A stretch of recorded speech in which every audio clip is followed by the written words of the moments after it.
Good morning.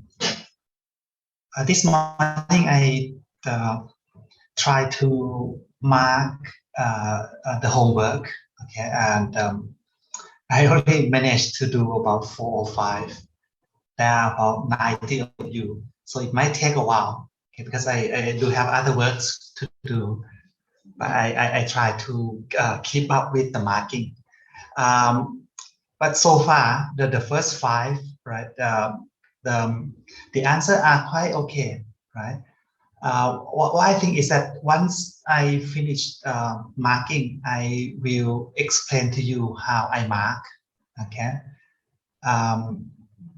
So that might help toward the exam, okay? But so far, so good, right?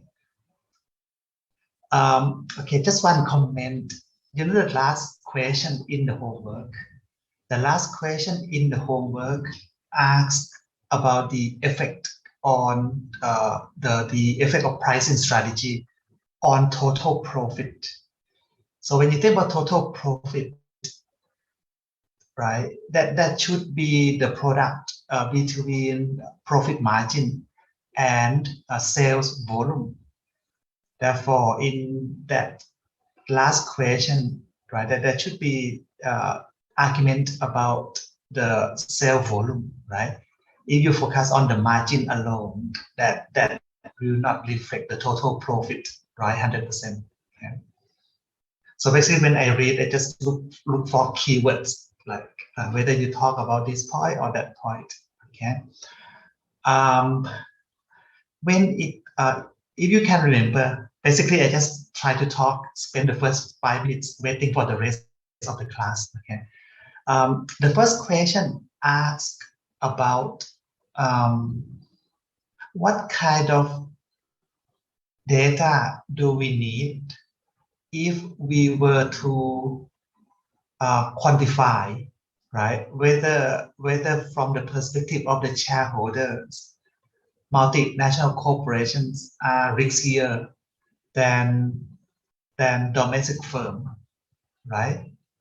So I guess the easiest data we need would be stock price, right? Look at the volatility of stock price, because that's what affects the return to the shareholders the most, right? If not, then you should talk about probably information from financial statement, right? Look at the operating performance of these two kind of firms, right? Who has higher volatility. Okay, so those are kind of questions I look for when I mark, right? Okay, now I think it's about time. So let's continue from last week. Today I need to finish lecture 2, right? We were about halfway, right, to that lecture already. So there's another half that I need to finish. Okay, so do you have any questions you want to ask first before I start the class? Okay. Do all the first 5. No, none of them get full mark. I'm quite stingy with my marking. None of them get full mark. Right? I always find some point to deduct your mark. Okay, but all of them get at least 80%. All of them so far. Five students that have marked. Okay. Right. The reason why, if I see some mistake or some missing important information, I will not give you full score, because I don't want you to remember, right, your answer as a perfect answer. Okay, that's why I deduct. But when I deduct probably a quarter of a point, things like that. Okay. Okay, let's go to the lecture note. Okay, today I need to speed up, right, my talk a little bit. Okay, well, we start from this slide. Right, in this part, I would like to bring you to the history of international monetary system. We can actually divide the period of international monetary system into three main periods, right? The first one is the period when international community, right, adopt this system called gold standard, right? And that system collapsed, right, at the start of World War One, right? And between the two wars, right, there has been no solid system, right, emerged, right, up until the end of World War II, right? We went to another period of the system, right? And this second system is called the gold exchange standard. And this one was in operation up until Richard Nixon announced that the US, right, will exit, basically exit from this system. That happened in 1973. And since then, right, by the way, the nickname of the gold exchange standard system is Bretton Woods system, right? The second system is also known as Bretton Woods system, right? And after that system has been abandoned, 1973, right? We are in the third period now, until now, right? That is what we call post-Bretton Woods system, right? During this third period, right, you will see that there are a lot of monetary, a lot of exchange rate systems that has been adopted by different countries, right? So the system that has been using around the world has been quite mixed, right, in this period. Okay. However, right, after the Bretton Woods collapse, there is a group of countries that managed to establish, right, a new fixed exchange rate. But this new exchange rate is only used within that region, only in Europe, right? That is called the European monetary system. So this is also fixed exchange rate, but it is not as global as the first two systems, like gold standard and gold exchange standard. That two systems are more globally used, right? But the EMS, right, which later on moved into the euro, right? That one is only used within a continent only. Okay, so let me explain all these systems right quickly. So this is probably the first international monetary system on record. When we said international monetary system, right, we refer to a system that has been adopted by a lot of countries, right, at the same time. Basically, a lot of countries agree, right, agree to the same system, right, and that is gold standard. Okay, right. Under this system, right, under this system, countries that want to join in must announce the parity value of their currency against a weight of gold. For example, let's move to the next slide. This is called gold parity. Okay, if the US want to join in, the US has to announce, right, the par value between US dollar, right, per an ounce of gold. Right, assume that is the gold parity announced by the Federal Reserve. UK must do the same thing, but for its own currency, which is the pound. So assume that this is the one announced by Bank of England. Okay, so after the countries, right, announce the gold parity of their currencies, then their central banks must commit to defend this parity value. So basically, the US Federal Reserve, right, must try to defend this number, right? Must try to defend the relative value between US dollar and gold. Right? The UK have to do the same with respect to the pound. So given that the two countries, right, can keep their gold parity constant, then the exchange rate between the US dollar and the pound will be constant as well. How do we get exchange rate between these two currencies? We know that the two green boxes, right, have the same value in terms of gold, right? Both of them worth 1 ounce of gold. So if I want exchange rate, right, as number of dollar per pound, I simply take the box on the left-hand side, divide by the number on the right-hand side. I would get the direct exchange rate between the two currencies. So as long as the numbers in the green boxes are kept constant, the exchange rate between the two currencies will also be kept constant. So that's the idea of this system. Okay, you might wonder, why do we have to go through gold? Why don't we just announce the last box, right? Or why don't US and UK just announce the fixed exchange rate between the two currencies straight away? Why do you have to go through gold? If, right, US and UK choose to announce this pound value,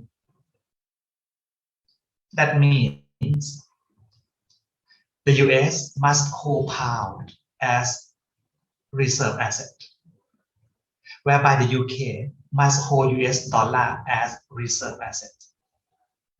So money is just a piece of paper, right? So holding another currency as reserve asset, right? If we don't really trust, right, that country, that they will not anyhow print the money and inject into the system, right? If we don't have that trust, then the willingness to hold foreign currency as reserve asset will be quite low, right? So to solve that problem, right, apparently all countries give value to gold, and the supply of gold cannot anyhow increase, right? We have to mine, right, in order to increase supply of gold. So supply of gold cannot anyhow be increased, right? And that will help reduce the problem of inflation. Okay, so that's why, right, we agree to go to this precious metal gold. Okay, right.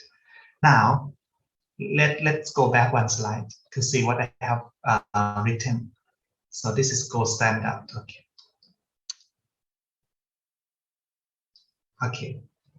Okay, let's go to the next slide.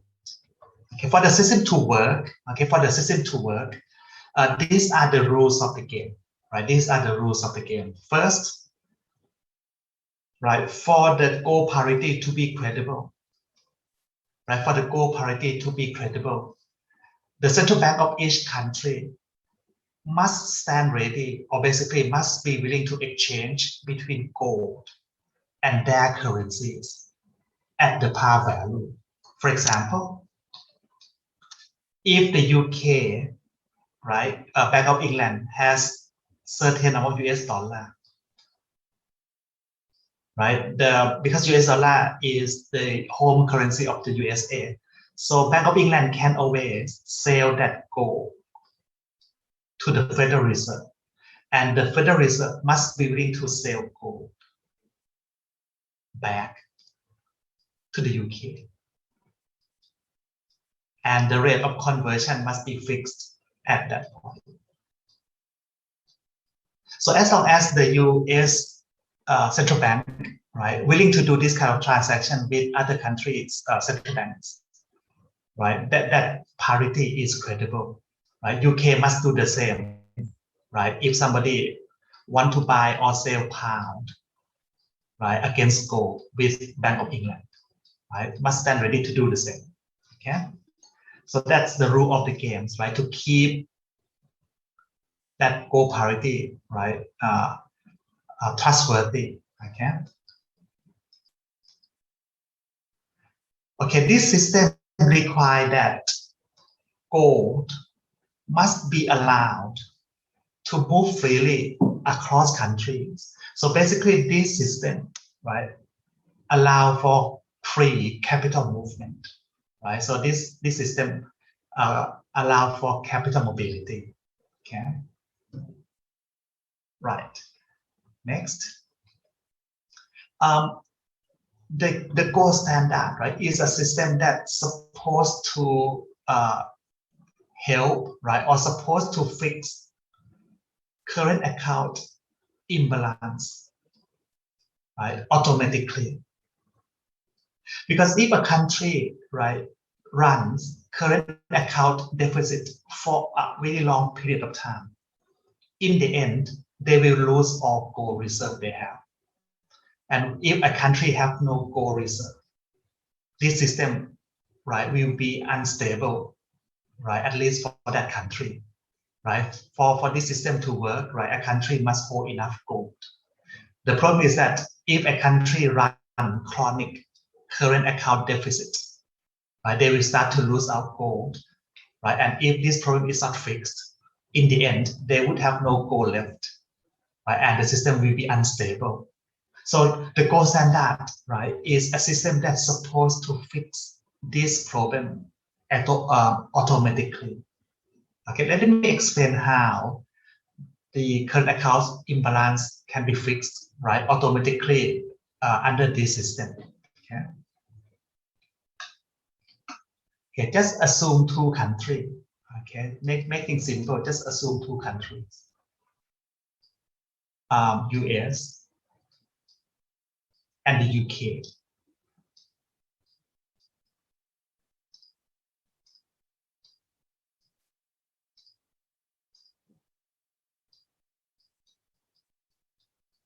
Okay. Now I assume that, right? I assume that the UK, right, is running trade deficit against the US, right? I use trade balance to represent current account balance, okay? So assume that the UK, right, is having a trade deficit against the US, which means because the UK export is the US import and the UK import is the US export, right? It's just whether you want to look from whose perspective, right? So in this case, US must have a surplus, right? Okay.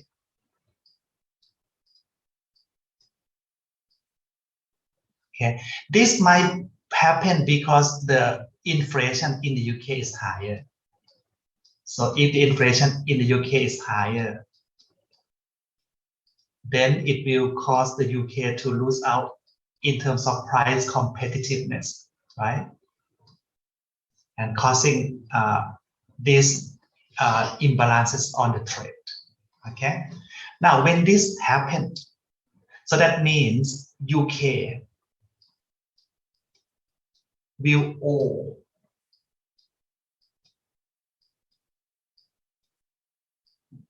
money to the US,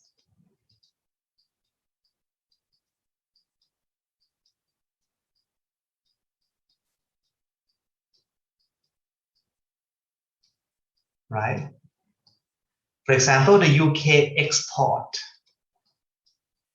right? The UK export product, which means the UK must receive money. Just focus on the flow of money. So if the UK export to the US, right, worth 100 pounds,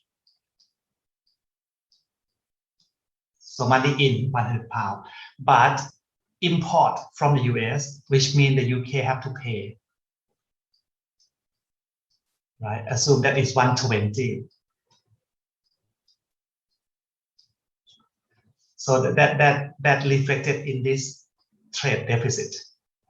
So because of the trade deficit, right, when you net the payment, that means the UK still have to pay the US, in this case, 20 pounds, right? But from the US side, right, to get that net payment from the UK, right, if we, as the USA, receive the pound, we can only use the pound to buy product from the UK. right? But not from other countries. So we better ask the UK to pay us in terms of gold, right? Because with gold, we can use it, right, in the trade with other countries as well. So because of that trade deficit, right, on the UK side and surplus on the US side, right, that means the UK will have to give up gold, right, to the USA. So that will cause gold reserve in the UK to drop. And gold reserve in the US to go up, right? And because they fix currency with the amount of gold they have, so as gold reserve drop in the UK, right, money supply of the pound should drop. Because if the money supply of pound doesn't drop, then the gold parity will not be credible anymore. Understand what I mean, right? Let's say if the UK has 100 ounces of gold, and the UK announced the gold parity at, I just assume a number, okay, £4 per ounce of gold. That means the UK must try to maintain money supply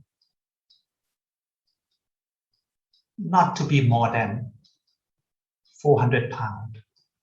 Because if the money supply is more than £400,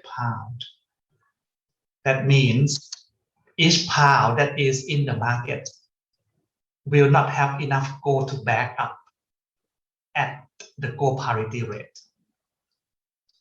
So to make sure that if somebody wants to sell pound back to the central bank, right, and the central bank will have enough gold to trade off that pound at the fixed rate, right? The amount of gold reserve and money supply must be consistent at the fixed exchange rate. So therefore, if England follow that kind of rules, right, we should expect to see money supply to drop in the UK. US, we should expect to see money supply to increase.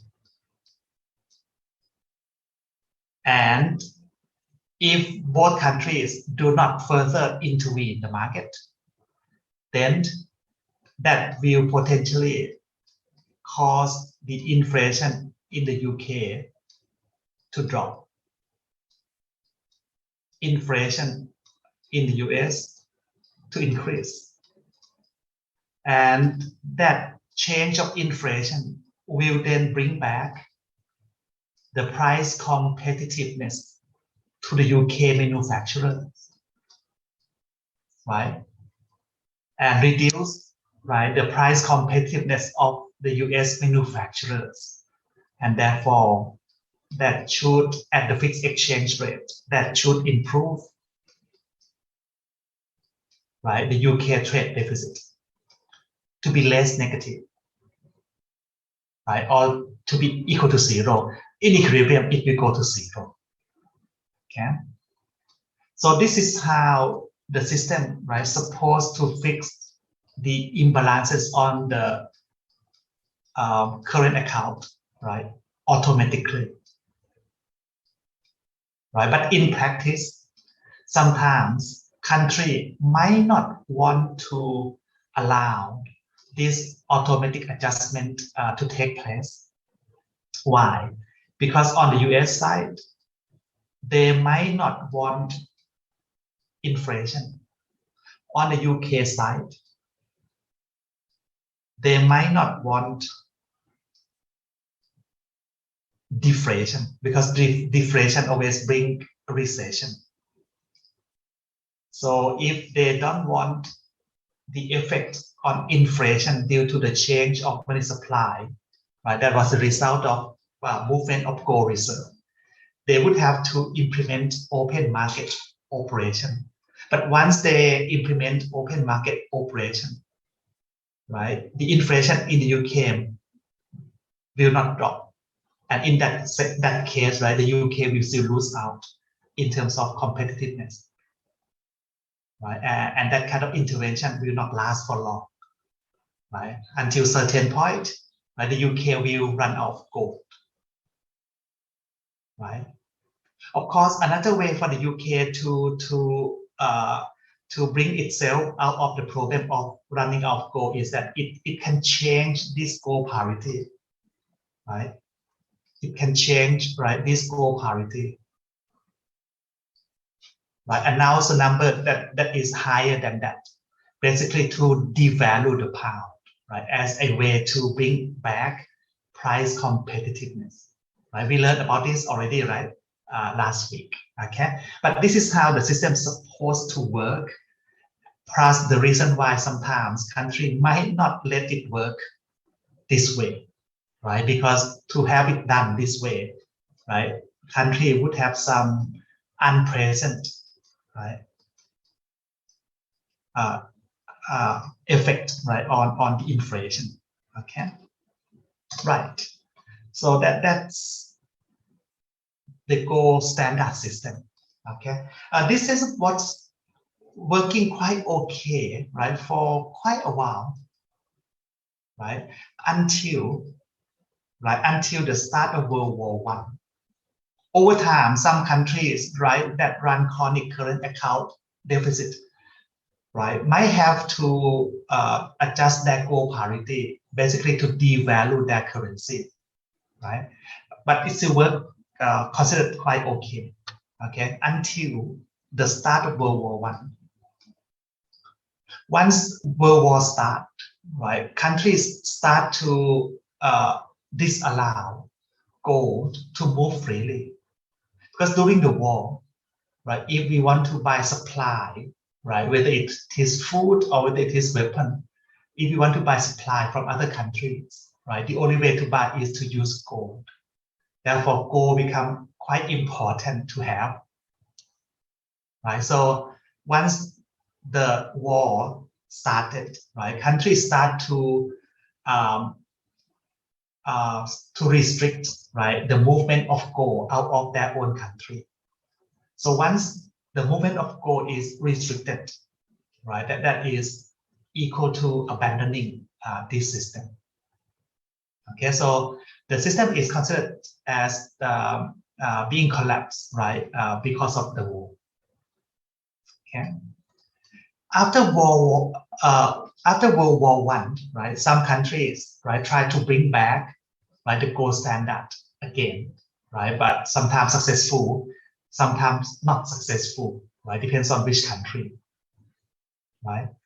The other international exchange rate system that is established, right, successfully is this one. This come after, right, the gold standard.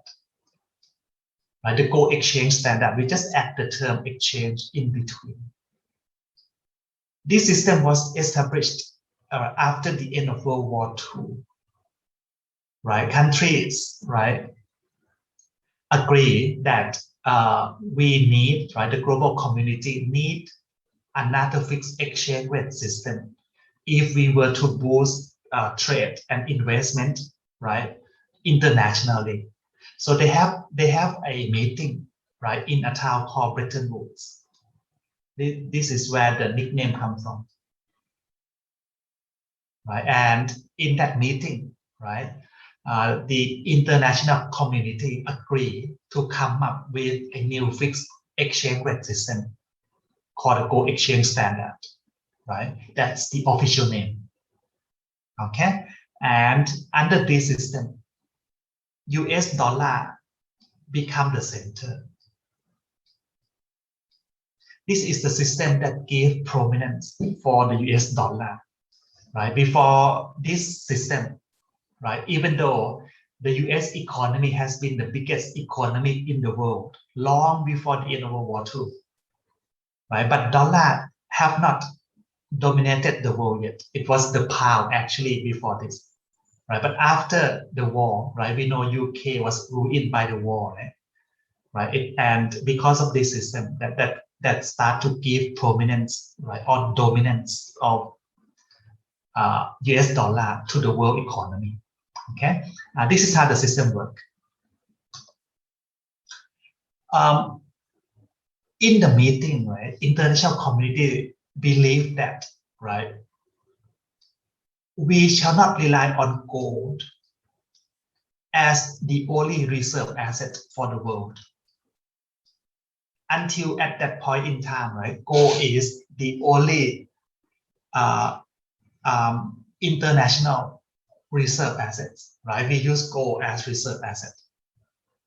The problem with gold is that to increase supply of gold, because under gold standards, right, if you want to increase money supply, you have to increase gold reserve, right? But the problem is that gold supply cannot be increased at will. We have to dig and mine it, and that there is no guarantee of success, right, when we mine gold. So because the supply of gold, right, is quite limited, right, so that itself could actually slow down the economic growth. Because as the economy becomes bigger and bigger, we need more and more money to circulate. Just like when you become richer, you hold more money when you go out from home, right? You have more money in bank account. Same thing, when economy become bigger, right? We need more money supply, right? To circulate, right? The economy. So we expect that after the war, the global economy will have a significant growth. So if we still rely on gold as the only reserve asset, that itself could actually hamper the economic growth, right, of the world. So they agree that we should find another reserve asset, right, and that fall into US dollar. The reason is that at the time USA is the biggest economy. Secondly, the economy in the US was the strongest at the time because it's not affected by the war. And at that time, USA is the country with the largest gold reserve. So this is the system that at US dollar, right, as international reserve asset. So under this system, USA is the only country that must announce gold parity. So for the US, gold is the only major reserve asset. We don't count home currency as reserve asset. Okay. Other countries, right, have the choice whether they want to announce parity against gold or whether they want to announce parity against US dollar. So that means other countries, right, can hold both gold and US dollar as reserve asset. Right? The advantage of holding dollar as reserve asset is that central bank can invest that dollar, basically buy US government bond and earn interest on reserve holding. But with gold, there is no return from gold holding, right? There is price risk on gold holding actually, but there's no periodic cash flow, right, from gold holding. So due to that, right, it is, I think, more convenient for other countries to announce parity against US dollar so that they can also hold dollar as reserve asset and earn, right, interest on their reserve holding. So that's, I assume the UK, right, announced parity against the pound, against the dollar, and Deutsche Mark against the dollar. So now, the point is, the USA must commit to maintain this gold parity. That means if other central bank hold US dollar, right, they can always go to the Federal Reserve and sell dollar back to the Fed. And each $35, the Fed guarantee that it will give 1 ounce of gold to another central bank. So the Fed must stand ready to do that. Otherwise, this number will not be credible, right? Other countries, right, once they announce the fixed exchange rate against dollar, they also have to commit themselves to defend that value. Now, if we want direct exchange rate between pound and mark, Deutschmark, we simply cross the two boxes, right? The two orange boxes, right? To get direct exchange rate between Deutschmark and the pound. So as long as the two boxes above are fixed, the rate between mark and pound will also be fixed. Okay. Now, another condition for this system is that you have to keep in mind that this is after the war, right? This is after the war. So a lot of country has been ruined by the war, and therefore they need a lot of policy, right, to bring back the economy. Now, under gold standard, the one before this, country have to allow capital to move freely. So once country have to allow capital to move freely under fixed, we can't have interest rate that is too much different from the neighbor. Otherwise, there'll be arbitrage opportunity. So in order to allow each country to have, right, in order to allow each country to have their independent monetary policy, basically, in order to free up each country from having to commit monetary policy to defend the exchange rate, this exchange rate system, right, allow each country to implement capital control. So basically, under this system, right, each country will normally implement capital control. So capital is not mobile under this system, except it is used to pay for import or export. But in terms of investment, right, the movement is not free. Okay, so that's the difference between gold exchange, right, and gold standard, right? Okay. Oops, let me go up. There are two organizations, right, that still remain today, right? These two organizations, right, are the legacy of the gold exchange standard, right? So in that meeting, right, the international community agreed, right, to set up two international organizations, right? One is called the IMF, right? One is called the World Bank. And even though we don't have this exchange rate system anymore today, right? But these two organizations are still in operation until today. Okay, so they are legacy of this system. The purpose of IMF is that the main purpose of the IMF is that, right, is to act as the lender of the last resort for national central banks.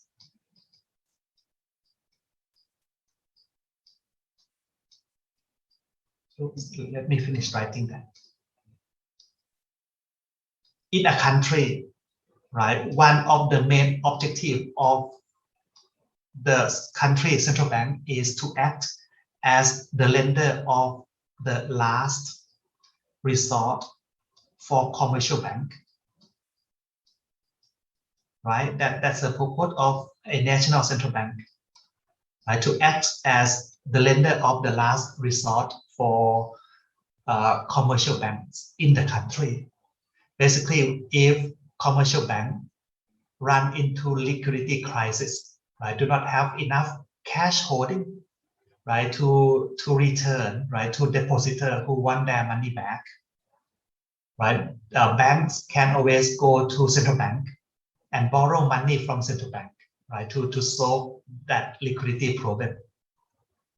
And central bank will do that because central bank doesn't want bank to default on depositor, because if one bank default on their on its depositors, then that might create chain effect, right, causing collapse of the whole system. So that's one objective of a central bank. Now, IMF supposed to work as central bank of central banks, basically act as the lender of the last resort for national central banks.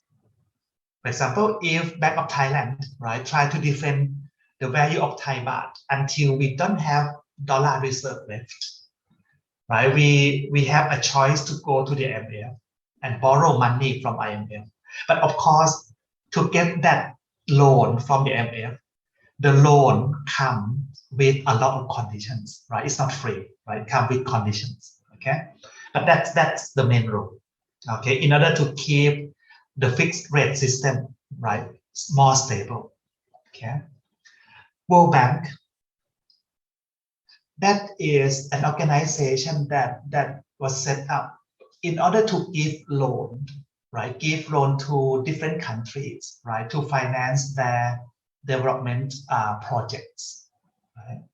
That's the main purpose of World Bank, to give loan, right, to countries that want to finance development projects. Okay, right.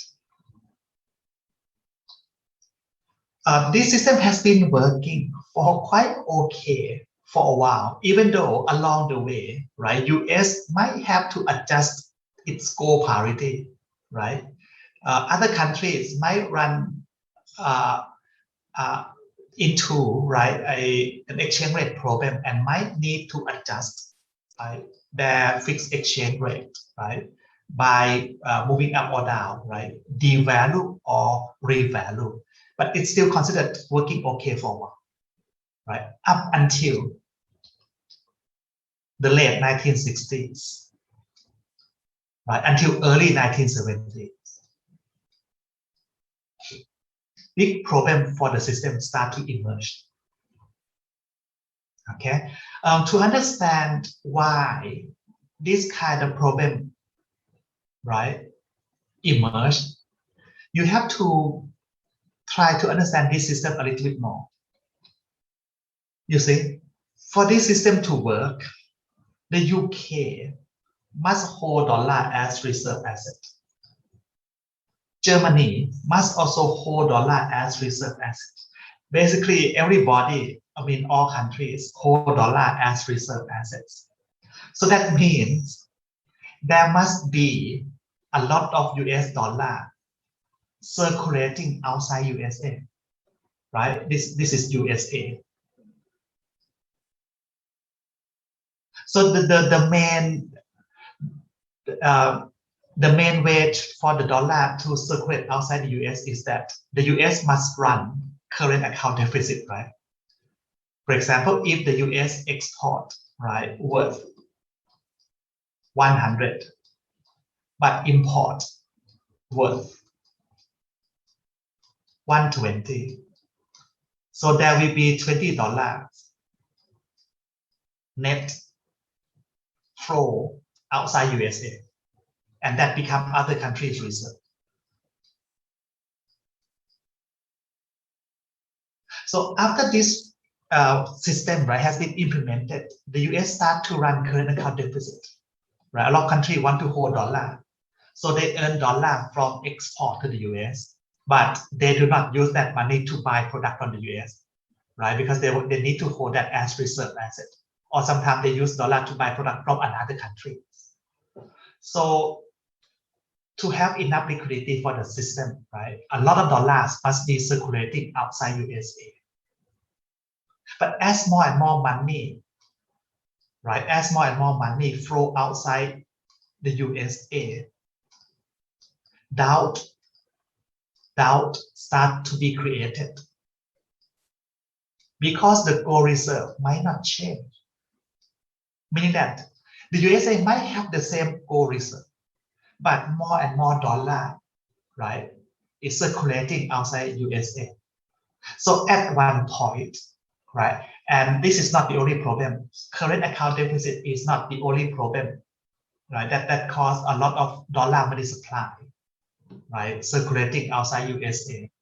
Another problem is that the US also, right, run war outside the country. So this creates national budget deficit, right?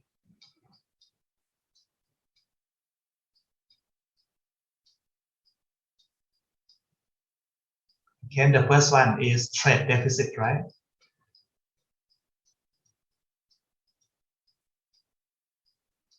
So these two problems, right, has been going on for quite a while. And these are the two main reasons why a lot of US dollar will circulate outside USA.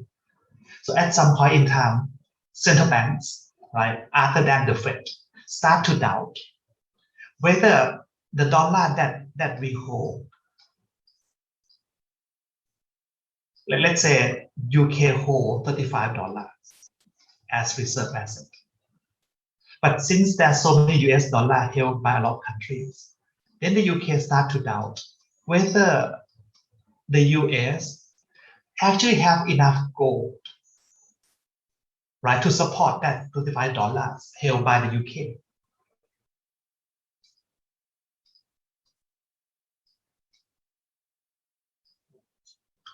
So once that doubt start to creep in, central bank now, I mean central bank other than the Fed, right, feel that we better have gold holding than dollar holding. So what they do is that they knock on the door of the Fed, right, asking the Fed that they want to sell dollar back to the Fed because this is the money printed by the Fed anyway. So I want to sell your money back, give me gold.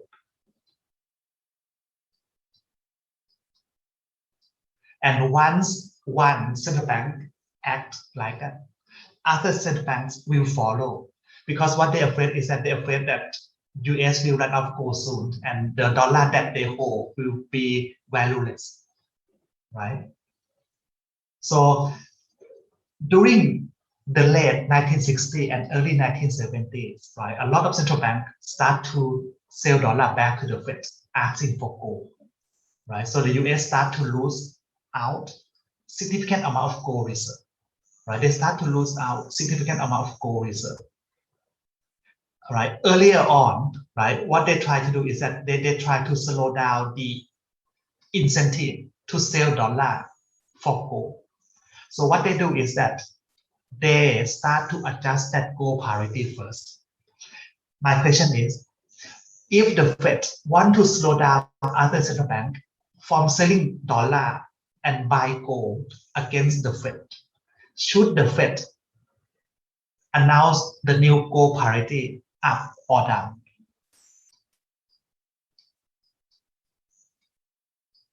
Richard, should they announce the new gold parity higher or lower than 35 in order to slow down, say, Bank of England from selling dollar and buy gold against the Fed? They have to announce a number that is higher.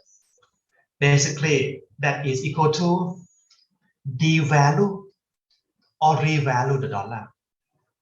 If the Fed announced the new gold parity to 37, that is equal to devaluation, right? Devalue of the dollar.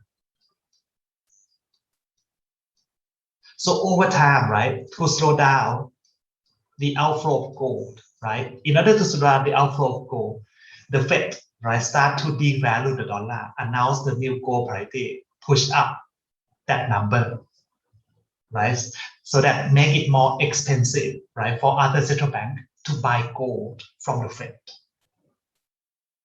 right? So reduce the flow of gold outside, right? But even this attempt, right, in the end, the US has lost about a third of its gold reserve, right, until in 1973. Richard Nixon, right, came out. He was the president at the time. Richard Nixon came out and announced that, right, USA will not, right, commit, right, to trade between dollar and gold at a fixed exchange rate anymore. So basically announced that the US will not commit to the free exchange between dollar and gold anymore. So this announcement, right, is equivalent to the US withdrawing from the system. So the system collapsed on that day. So the US make no commitment to this anymore. Okay, so that marked the start, of the new era, basically, right? The end of the gold exchange standard, right? Mark the new, the start of the new era. Okay, so since that day until now, right, we never seen any international exchange rate system that cover, right, so many countries that we have seen under the gold exchange standard anymore. Right, the one that is used in Europe, right, that only cover the Eurozone, which is a lot smaller than if you think about the countries that get involved with this exchange rate system, right, the gold exchange. Okay, so after that system collapsed, right, now countries, right, each country have to choose their own exchange rate system.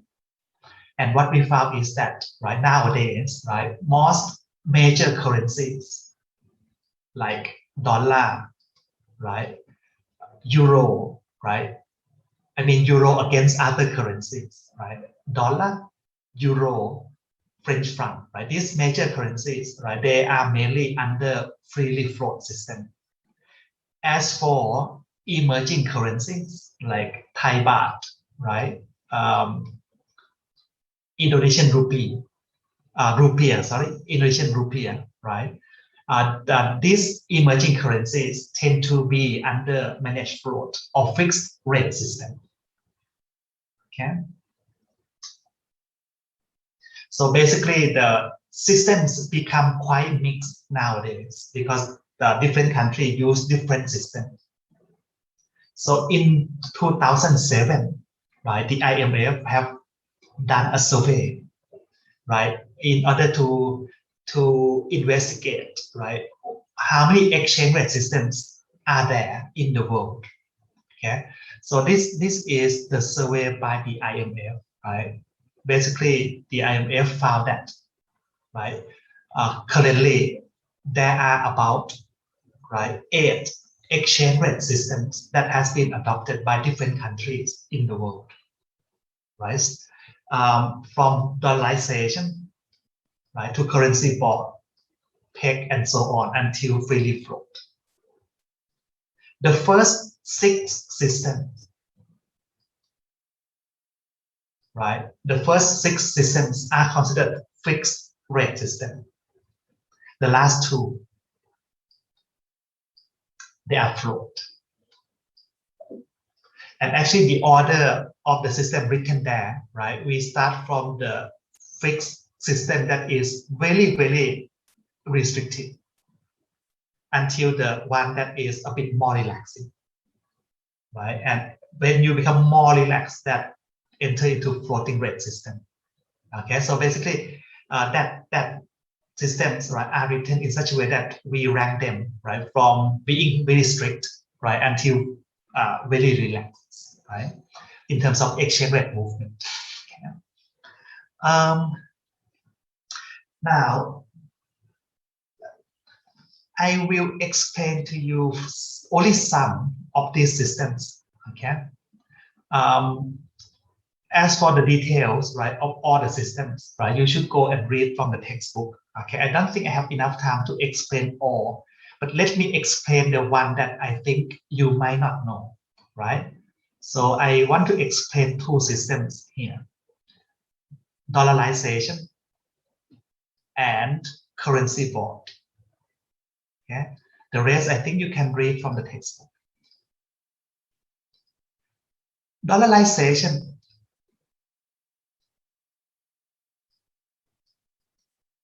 This is the exchange rate system that the country adopting the system allow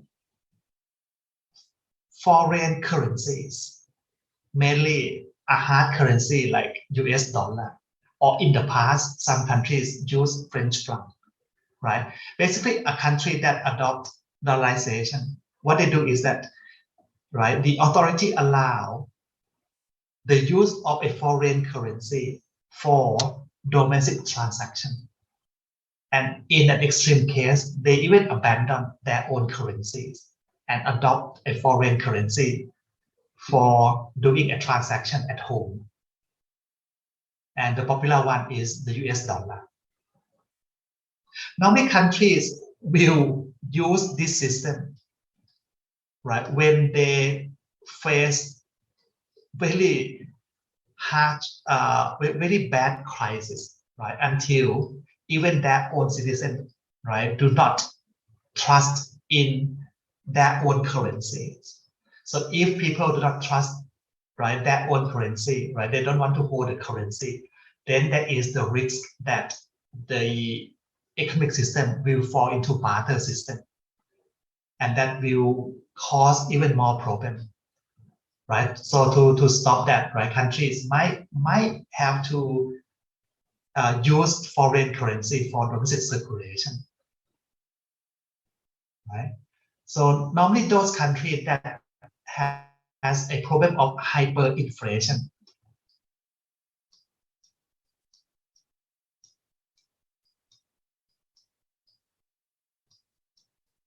if in the end they cannot control, right, inflation, right, they might think about doing this. But the last one that I can remember happened in Zimbabwe, right? In Zimbabwe, around year 2000.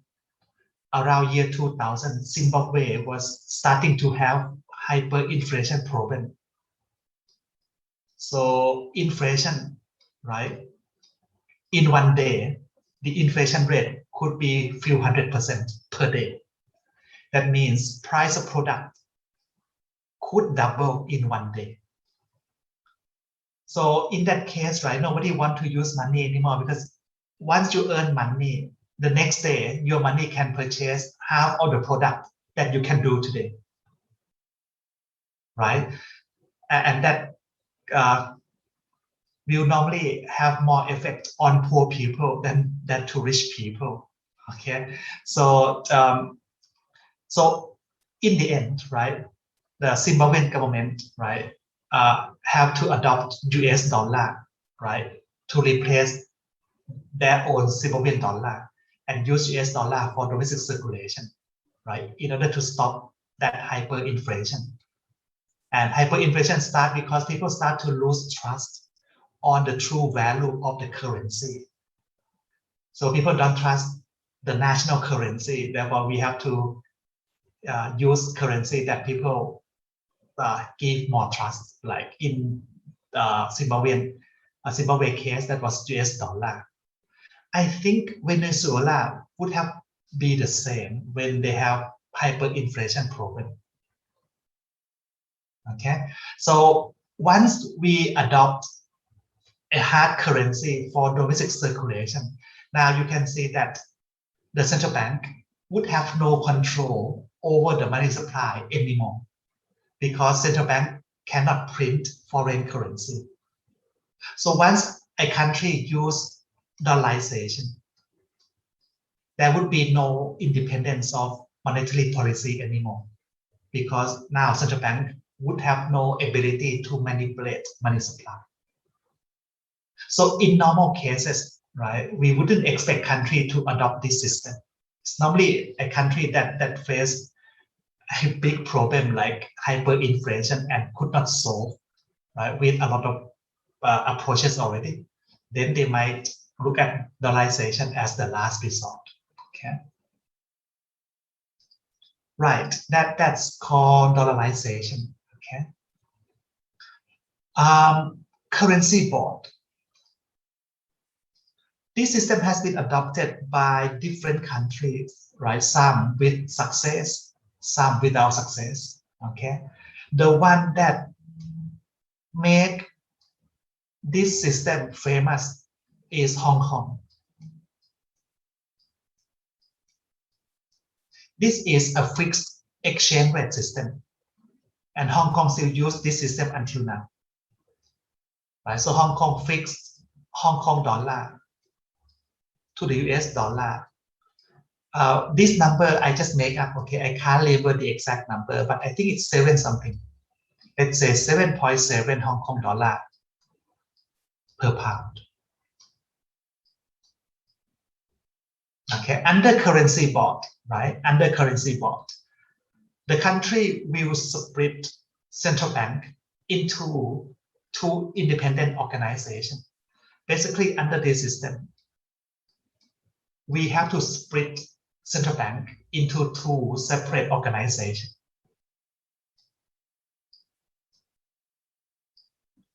Okay, to understand why we have to do so, you have to think about the objective of having central bank first. Apparently, there are 2 main objectives of having central bank. The first is to act, right, for the central bank to act as monetary authority.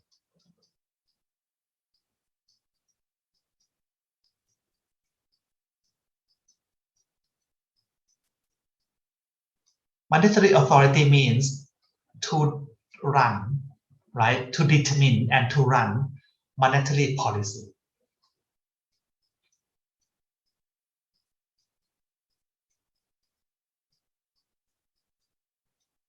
Basically, to control money supply, to control policy interest rate, right? That's the role of monetary authority, and this role, right, is performed by central banks.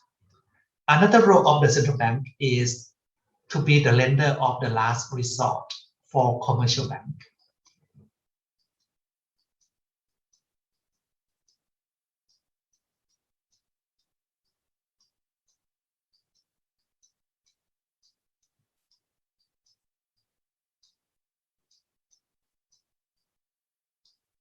Some economists believe that these 2 roles, right, could create conflict of interest within the central bank. The argument is that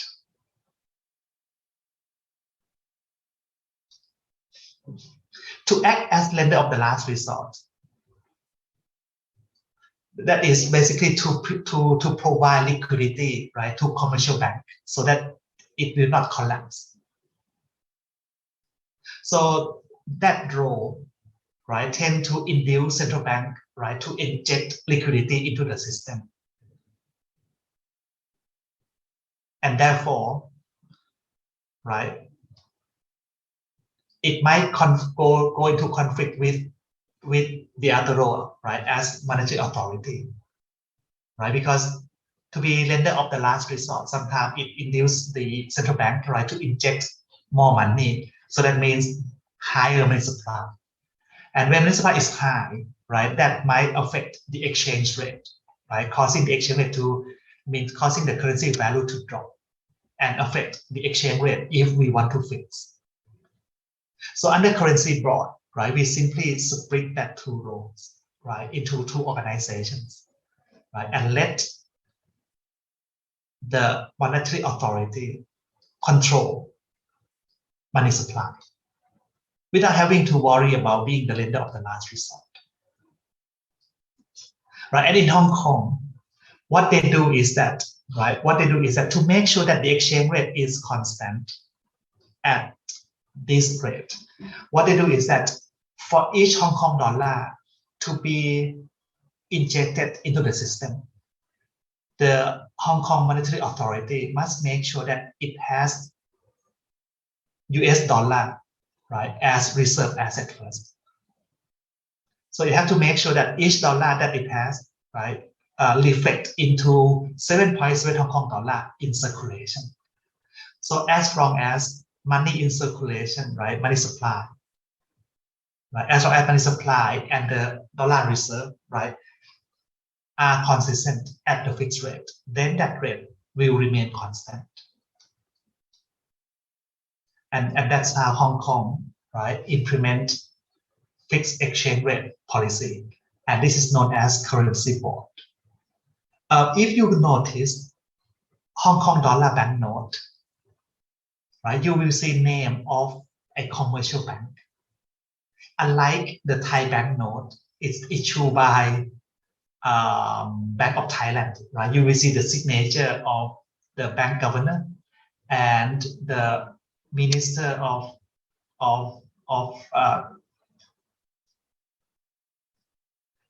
what do you call that? The Minister of Finance, right, of the country, right, on the Thai bank note. But in Hong Kong dollar note, you will see the name of commercial bank, right? That is because when capital come in from overseas, right, and normally it will go through commercial bank system, right? Capital that come in, right, from overseas will go through the commercial bank system. So this commercial bank will then have to submit, right, this foreign currency to the central bank, and the central bank will give quota for this commercial bank, right, to print Hong Kong dollar, right, at that fixed rate. Okay, so that's basically how the system works. Okay, the rest, right, of the list I will leave it to you. Okay, to read in the book for the details. Okay, let me just briefly talk about the rest, right? Very short. A peg. This is just a normal fixed exchange rate where central bank, right? If the exchange rate move away from the peg rate, then central bank will intervene. Peg with band means that, right? Central bank allowed the market exchange rate to move, right, within a narrow band from the peg rate. So as long as the rate, right, do not go outside the band, there will be no intervention. Calling peg means that central bank has a target exchange rate in mind, right, and announce the rate, right, that slowly move toward the target rate. Okay. Okay, so that's all the 8 exchange rates, right, being used nowadays. Okay. Right. Any question you want to ask first before I move on? Okay, if there's no question, then let me talk about this system. The European Monetary Union and the Euro. Before we have EMU and the Euro, right? Before the EMU and the Euro, right? We actually have this system in Europe called the European Monetary System. And this system was introduced in 1979. You can think of this system as the forefather, right? As the forefather of the EMU and the Euro. Okay. But this happened because the Bretton Woods collapsed in 1973, right? And countries in the European community, this is their previous name. Today, right, we call this group of countries as the EU, the European Union, right? At the time, right, the cooperation, right, was not that high. So we just call them as European Community, just like what we have in Southeast Asia, right, the AEC, okay? But after that, they tightened their cooperation, right, tightened the relation, right, and changed the group names into the EU, okay? But this is the name at the time, the EC. So what they want is that they want to create a fixed exchange rate system to be used within the group, right, in order to replace the Bretton Woods system that is no more, right? So in 1979, right, they come up with a fixed exchange rate system, right, known as the European Monetary System. And this is to be used within the EC member countries only, okay? The mechanism behind the system, right, the exchange rate mechanism behind the system, right, is this. This is how the system works. right? What they learn from the gold standard is that they shall not rely on gold as the only reserve asset because the supply of gold is limited. Second, they shall not, right, use another major currency as reserve asset, right? Because that will give too much power to that currency and might later on create problem like what happened with the US dollar. Right? So from what they learned in the past, right, they come up with the idea that, right, they should create a new reserve assets, right, called the ECU. Okay, ECU, right, is not physical asset, right? It's not even a financial asset because there is no market to trade this thing. This is like imaginary money, right? That is created as a benchmark for valuation, right? So under this system, right, they all agree that they want to, they should create, right, a new currency, right, to be used as benchmark, right, for valuation, right, and that is called the ECU. Okay, but you have to keep in mind that there is no actual market to trade this particular currency, right? So the first step, right, is that they should try to give value to the ECU. If we use gold as a benchmark for valuation, gold value can be found in gold market, right? If we use a currency, right, the value of currency can also be found in financial market. But they create another currency which is new, and there's no market for such currency. So they must determine first, right? What is value of one ECU? Right? They come up with the idea that they will treat ECU as a basket of currency. So what the ECU, right, is treated as a basket of currencies in the Europe, I mean in the group. So this ECU, right, consists of currency of all member countries. Let's put in just the big ones, okay?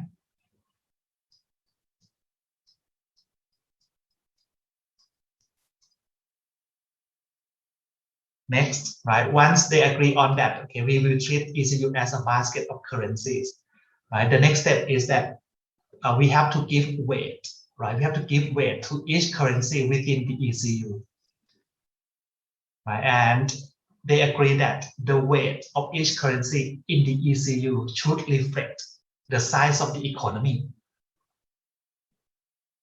So in Europe, right, Germany is the biggest economy in terms of GDP.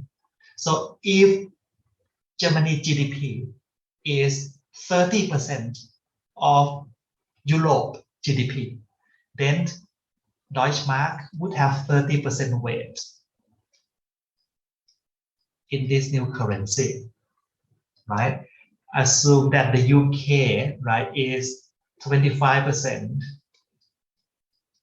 France 20, and so on, until you get 100% of one ECU. So once they agree on the value of the ECU, the next step is that each country have to go back and determine the value of their currencies against one ECU. Right? So let's assume, right, once the member agree on how much an ECU is worth, right, the next step is that Denmark, right, have to go back and decide, oh, can you change this to S, right? I use S stand for exchange rate. So assume that Denmark, right, determine that one ECU is worth equal to 7.34555 Danish kroner. Germany, right, determine that one ECU is worth 1.92573 Deutschmark.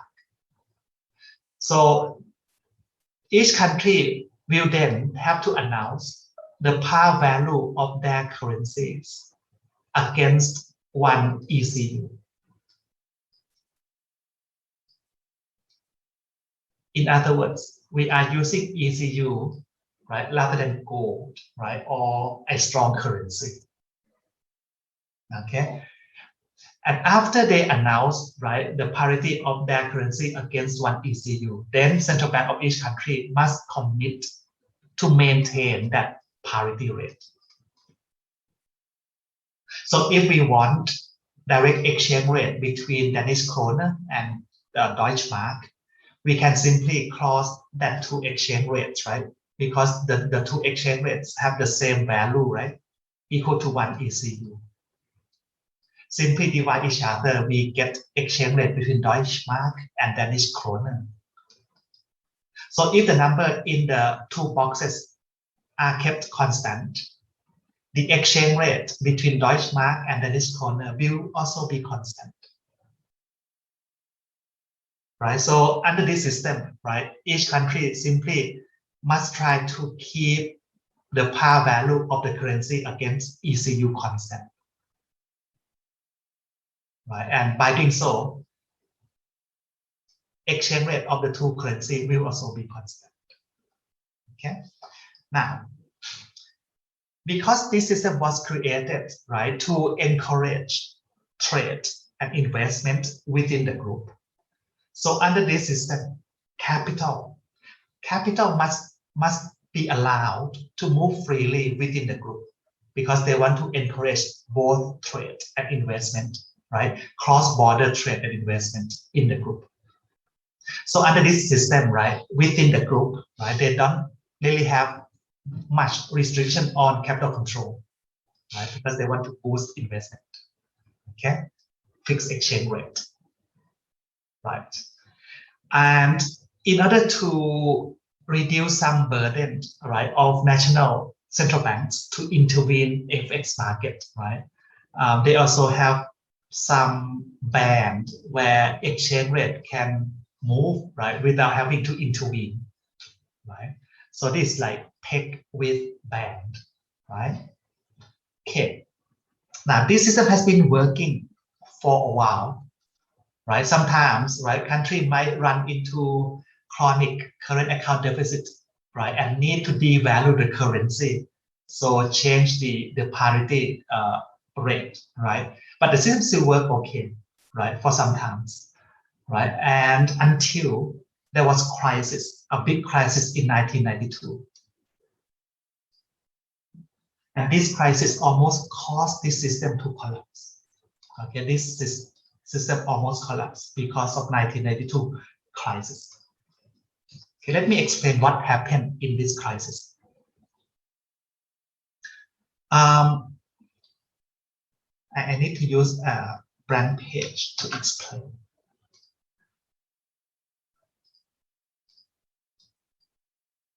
You have to think about history first, right? I am talking about 1992 crisis. About 2 years before 1992, right? 2 or 3 years before 1992, there was a reunification of West and East Germany. And that reunification, right, has caused booming economy in Germany, a lot of investment, a lot of consumption going on in Germany. So that caused inflation in Germany to go up. And this happened, right, in about 1990. Sorry, that's Germany.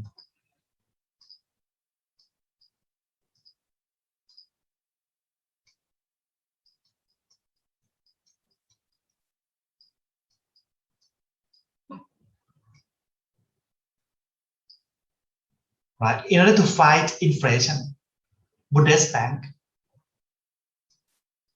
decided to increase interest rate.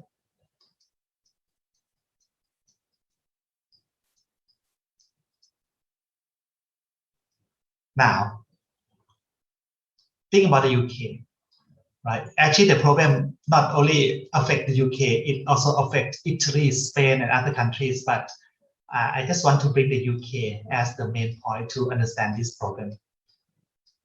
Right? In the UK at the time, the country was having a recession at the time. Right? They were facing recession at the same point in time. General election is about to come. Right? The general election is about to come. So the UK decided not to change interest rate.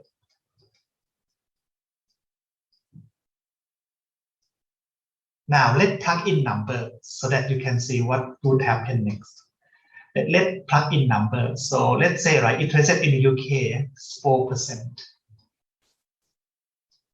And Germany increase interest rate, make it a bit extreme, okay, so that you can see difference bigger. Increase interest rate to 7%.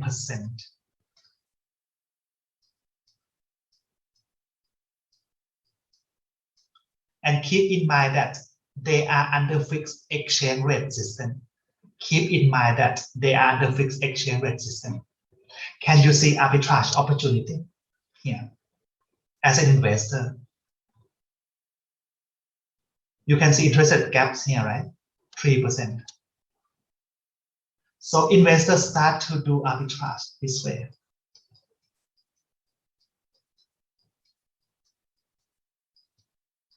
Borrow pound 4%. Then sell pound to get Deutschmark. Then put the money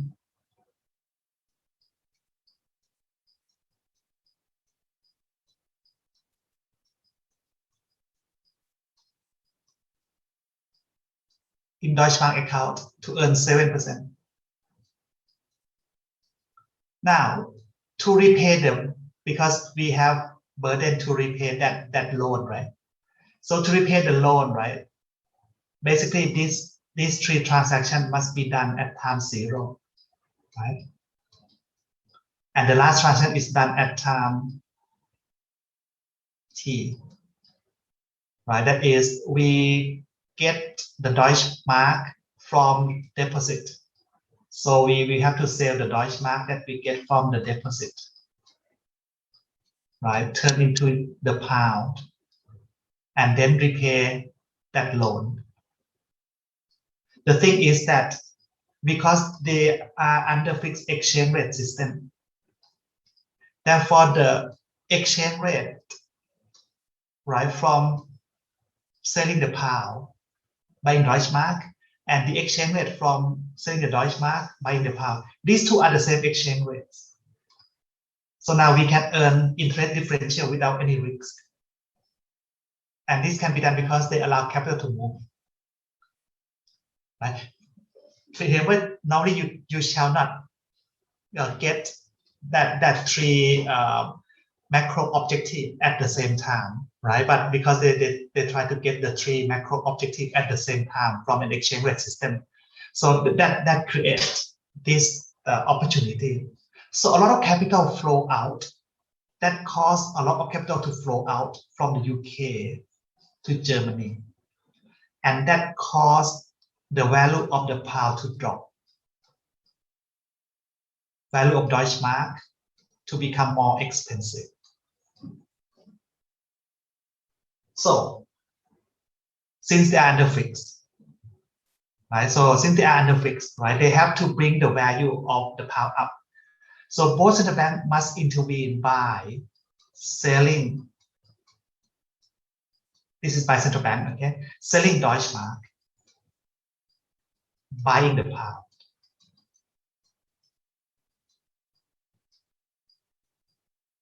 Now, this intervention from the Germany side, it doesn't seem too difficult because Bundesbank selling home currency, right? But the UK had to sell reserve assets, which it has limited amount of the reserve asset. Not only that, right? Not only that, because of this intervention, the UK have to buy the pound, meaning that it must withdraw pound from circulation, from the market, reduce money supply pound. Now that will cause recession to be worsened. So this development going on for a while until at one point, speculator bet that the UK, right, will in the end abandon this system. And once the UK abandon the system, right, it will not have to intervene. And without that intervention, the pound will drop in terms of value. But dropping value of the pound will actually help the UK with the recession. Why? Because when the pound becomes weaker, the UK export must become better, right? And therefore it help improve the recession. So that's what speculators expect. So what they do is that they expect that the pound, right, will in the end drop because the UK will abandon the system. So they start selling pound, right? That make the selling amount of the pound become even bigger because now, like not only those who want to make arbitrage from interest rate who want to sell pound today. Can you see this? They want to sell pound today to make arbitrage profit. So now speculators join in, right, selling the pound as well, right, and expect to buy back in the future. So that means the burden to intervene even bigger. Basically, speculators speed up the decision by the UK government to actually abandon the system. So that crisis, right, in the end, forced the UK to abandon the system. Okay, this is exchange rate, right?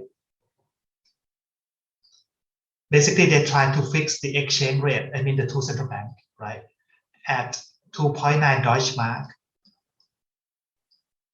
per pound.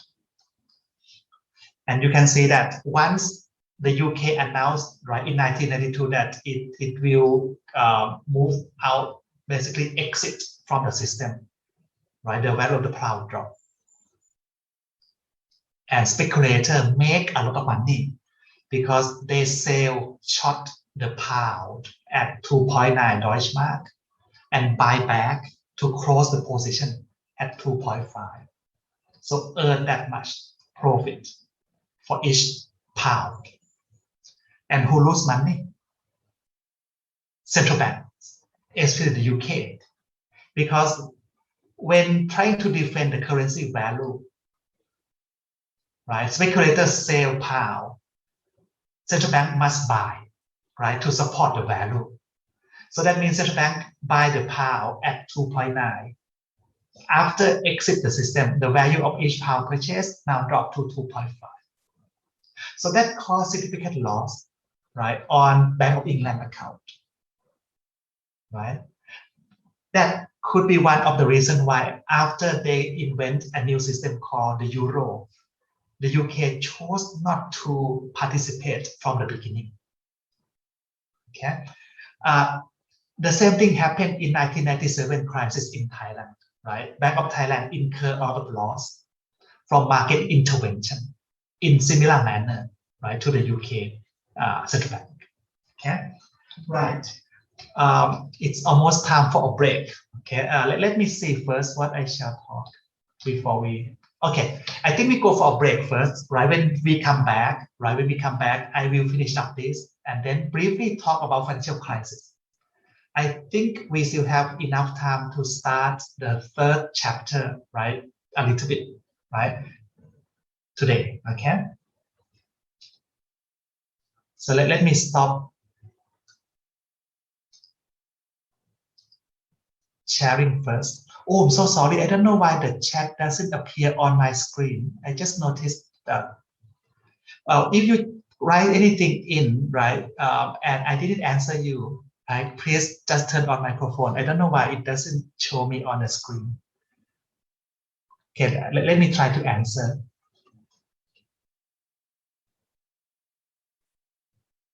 You can go for a break now. I just try to read the chat and answer the question, okay? I see you again in 15 minutes, right? 10:45.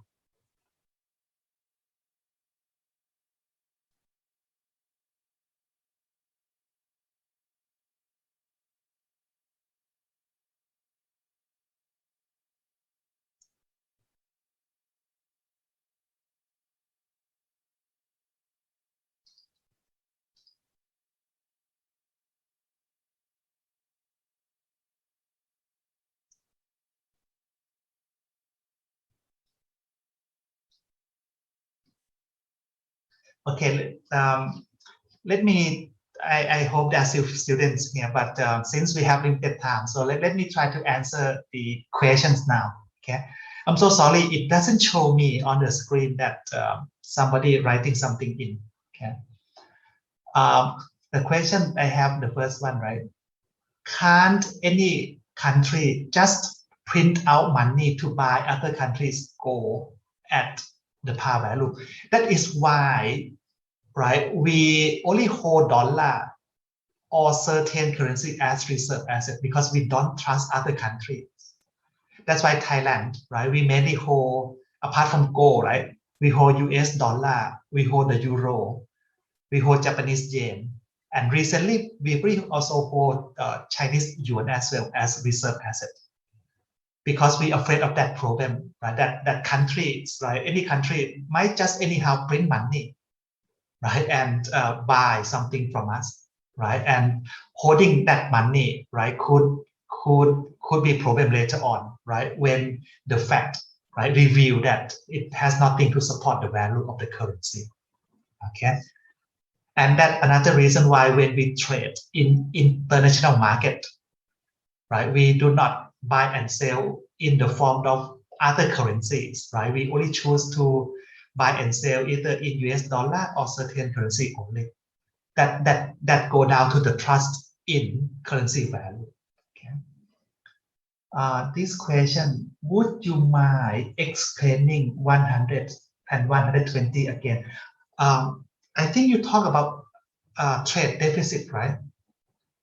In that, when I talk about gold standard, I'm so sorry, this one has gone uh, quite far now. I can't remember. Okay, if the UK export to the US, right, worth $100, and the US import, I mean the US export to the UK. So basically UK export is US import. That's $100 worth, right? On the other hand, right, the UK also import from the US, let's say worth 120. So that means the UK will have trade deficit.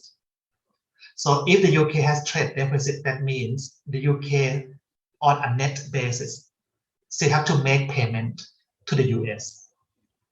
And under gold standard, countries would prefer payment in terms of gold. Okay, okay, this question is good. I wonder if the countries exchange physical gold. Um, Apparently gold, right, there is a custodian that hold gold on our behalf. And that custodian is located, I think, in Switzerland. So this is like when central bank trade gold, it's just like when we buy and sell stock, like scriptless, like that, right? Basically, we just change the ownership of the stock of gold that is held somewhere in Switzerland, right? So they trade physical gold, but you wouldn't see gold shipment, right? Gold will stay somewhere, right? We call the person who look after the gold, right, as a custodian.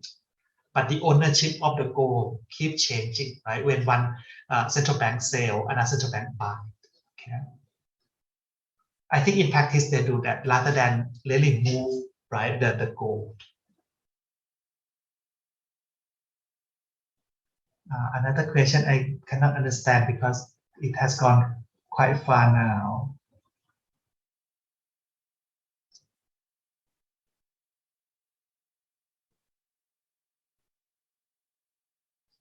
In dollarized system, the market is dependent on monetary policy. Basically, if we use dollarization, the central bank would have very low power to manipulate money supply because central bank cannot anyhow inject, right, or print money, right? Since this is the money that they cannot print, right, by right. It's other currencies, right, belong to another central bank.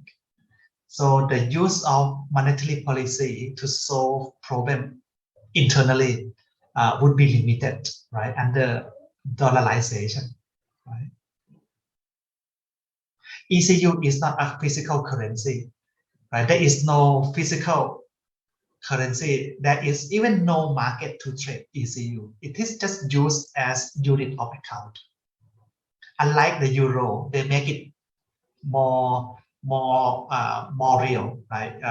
That can actually be traded, right? ECU is more like imaginary currency. Okay, right. Okay. I don't know why today, right? Your chat doesn't show to me, right? So next time you just turn on microphone, okay? So that the question will not wait for too long.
Let's come back from the break.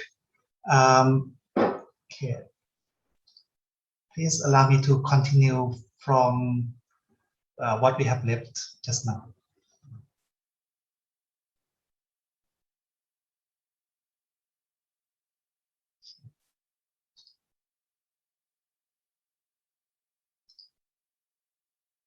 Okay, this time I can see if somebody type in something. Right.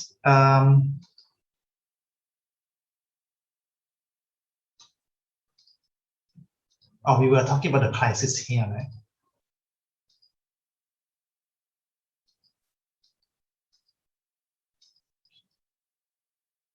Okay, let's start from page 28. We're about to finish about this system now.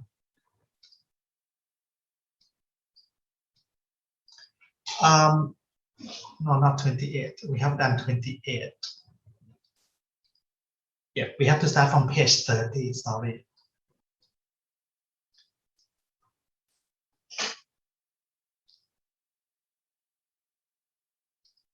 The turmoil, right? The turmoil in 1992, right? Rather than causing the neighboring countries, right, to abandon the system, what happened is that they actually had a meeting, right, in 1992, right, and in that meeting, right, they come up with the idea to actually tighten the system even further, right? So rather than abandoning the system, they come up with the idea to actually improve the system, right? To become even better. So the idea is this, right? One of the problem with the previous system, right, the EMS, right, is that they try to achieve three things at the same time, right? Fixed exchange rate, capital mobility, and at the same time allow each country to set up monetary policy independently. And we know from the Treaty of Impossibility that we cannot achieve three at the same time. So from the lesson learned, right, in 1992 crisis, right, they come up with the idea that if they were to still fix the exchange rate in the group, right, and allow capital to move freely within the group, right, they shall centralize monetary policy. So they agreed to set up, right, an organization called the ECB, right, and this organization will act as the central bank for neighboring countries. And under new system, right, they agreed to abandon home currency and come up with a new currency which will be used in circulation called the euro. Right, and this new system is called the European Monetary Union. So once the detail of the system has been agreed, right, each country have to go home and then undergo a referendum, right, whether people will agree to join in or not, right? And as I told you, right, UK decided not to join in this system. Okay, in 2007, I think what I have here is from 2007. So this is the names of the country that joined the EMU. So basically, this country use single currency called the euro. You can see that this is a subset of the EU. So not all EU members join this monetary union. Okay. Nowadays, we call this group of countries as the Eurozone. So Eurozone refers to a group of countries that employ the euro as home currency. Okay. In order to join this system, right? In order to join this system, right, we have to make sure that the economy of members are comparable, right? So that it will not create problem later on. So these are some of the requirements that page 31 that a country must meet first, right, before being accepted to the Eurozone.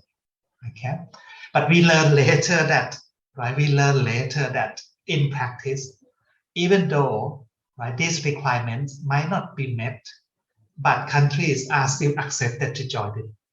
Some countries go even further by concealing, basically make up the number so that they can meet requirement and join in, right? And that country in particular is Greece, right?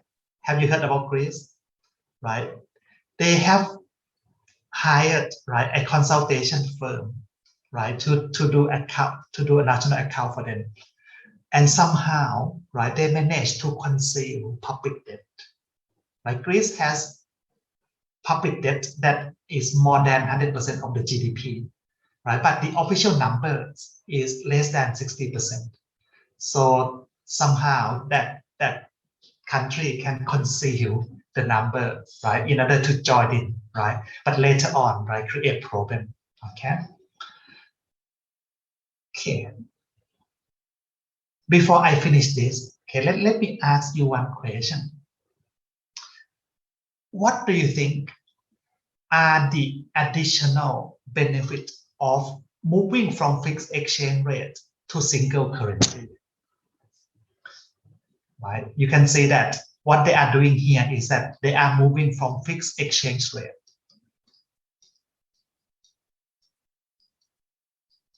to single currency.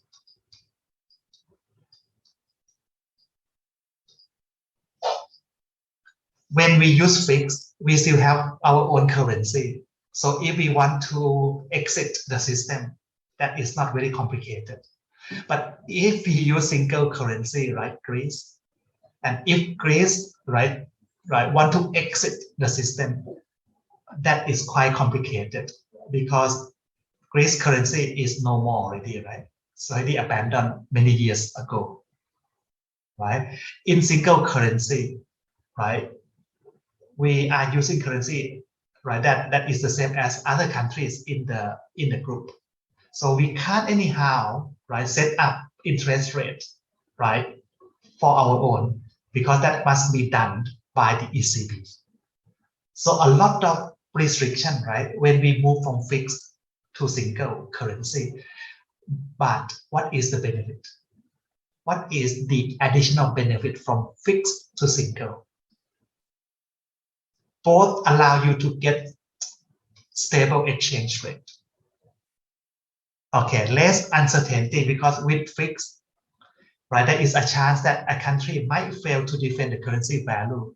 So that there's still some uncertainty regarding exchange rate under fixed, right? Because that depends on the ability to control the exchange rate. Less complication from monetary policy. But from the viewpoint of monetary policy, I would think that is a drawback, because now country cannot have independent monetary policy when we use single currency. Encourage international trade. How could this encourage international trade beyond fixed exchange rate system? Because I want to know additional benefit. Under fixed, when we want to compare price of product from Germany, right, versus from France, we still have to do conversion because they still have their own currency. So price comparison across country is a bit more complicated. But under single currency, right, we can compare price of product from Germany or from France, right, easily without any conversion needed. So therefore, right, this could create more competition, right, within the group. Basically, manufacturers, right, within the group will have to face more competition. And therefore, benefit should go to consumer in these countries. Okay. Second, under fixed, right, when we customer from France, right, we want to buy product from Germany, right, we still have to buy Deutschmark and buy product, and that involve buying and selling foreign currency, and that there is transaction cost, right, in the form of bid-ask spread. But with single currency, there is no need to exchange money if the transaction, right, is within the group. So that help that help, right, firms, right, consumers that engage in international trade and investment to save that transaction cost, which could run into 0.5% of the transaction value. That's quite significant if you think about how much they trade or how much they invest. Okay, so these are some of the additional benefits, right, from moving, right, further from fixed to single currency. But of course, right, of course, there are some drawback, right? Like, as I said, the independence of monetary policy have to be given up totally. Okay, right.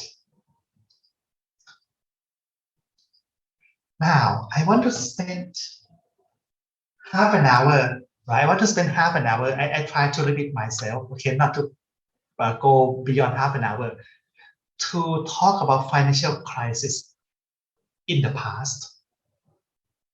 Okay, the reason why we need to study about the history of financial crisis is that if you notice, right, even though these crises, right, are different, right, from each other, but sometimes you can see some common factors, right, that drive crisis.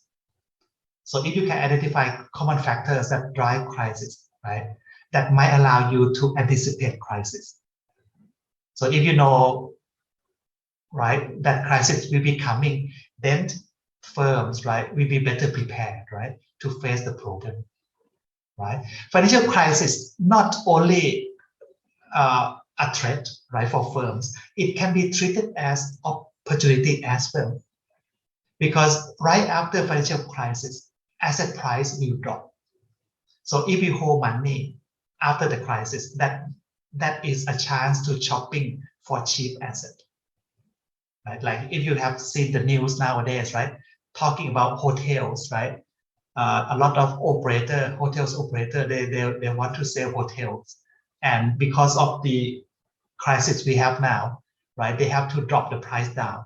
So those with cash, right, would have the chance to shopping for cheap asset. So financial crisis, right, can be treated as a threat, but at the same time, it could represent firms with opportunity as well. Okay. I want to talk about three main crises here. Okay. During 1990s, we have experienced a series of financial crises happening in emerging economy.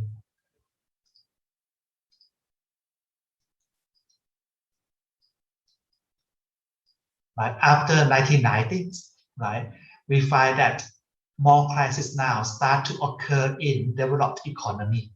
Start with subprime. Right, then we have the European debt crisis. Right, 2018, we also have experience, right, have witnessed the crisis in Turkey and so on. Okay, but just focus on these three crises. Now, after you finish this part, you will see that all these crises, right, mainly driven from debt.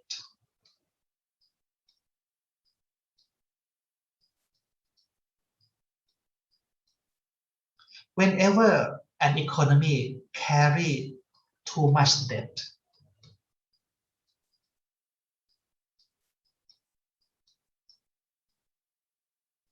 compared to the ability to pay back,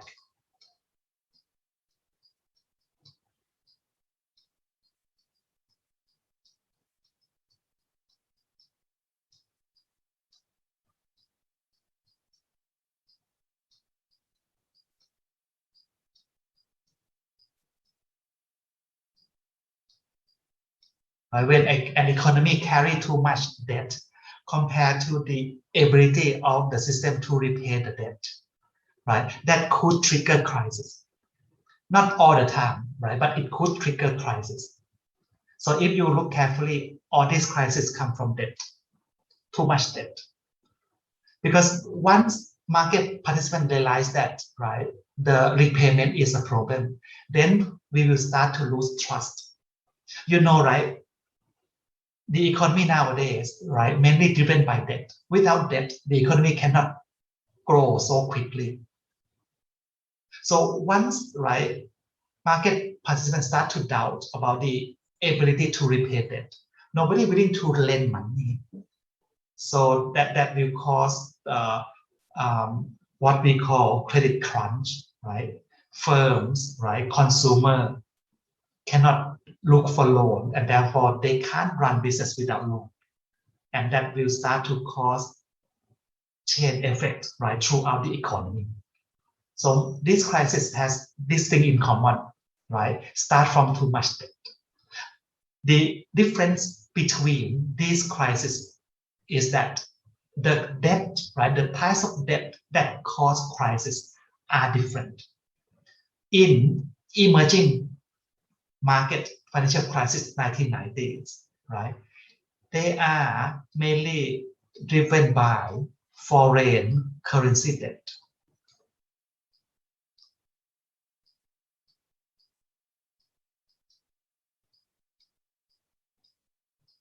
Cause crisis in emerging economy. Subprime crisis in the US, right? That caused by home currency debt.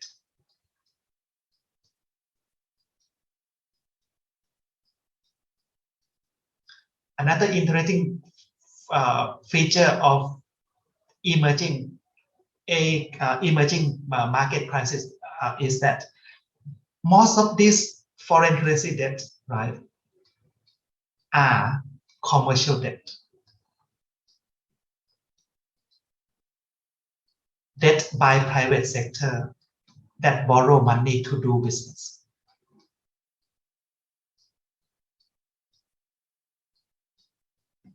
The cost of crisis in subprime crisis in the US, right? That is private debt as well, but it is not mainly commercial debt. It is mainly consumer debt that caused crisis in the US.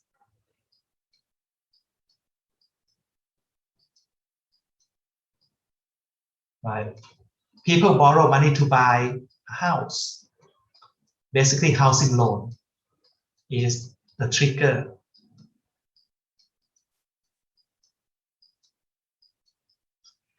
In Europe, right, it is considered as home currency because the debt is denominated in the euro, right? But it is home currency that a given country cannot really control the value, right? It is controlled by the ECB, but still considered home currency. But it is home currency where a given country doesn't have much control of the value of the currency.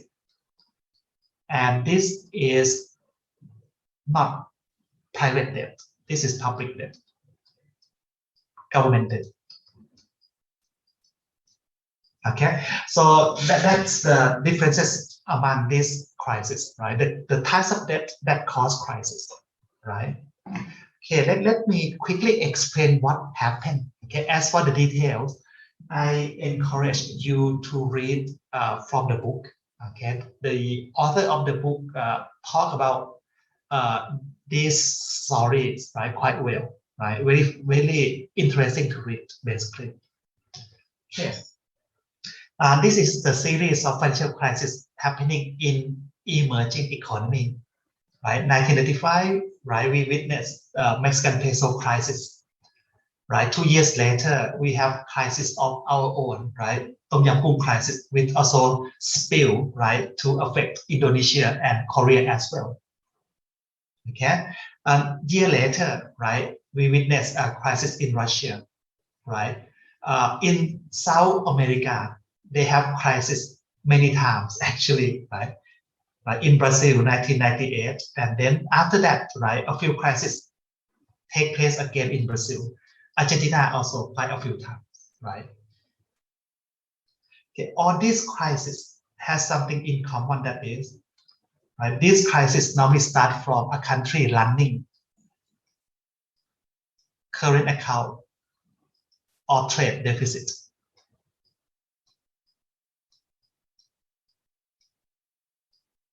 right? And trade deficit normally cause the accumulation of foreign currency debt. Why do I say so? Okay, to understand that relation, right? Think about yourself as a country.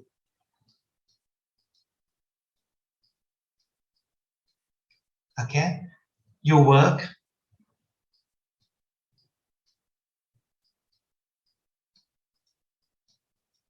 that is like an export of labor. So that could be considered as export. Then you earn money. And this money you can't print, right? You have to earn. This is like in international trade. We have to use US dollar for trade. We can't print US dollar, right? We have to earn. The only country can print is USA, okay?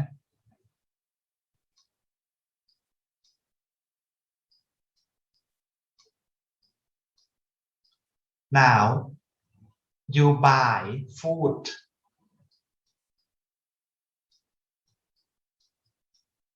that you don't produce. So this is your import. And assume that you spent 120.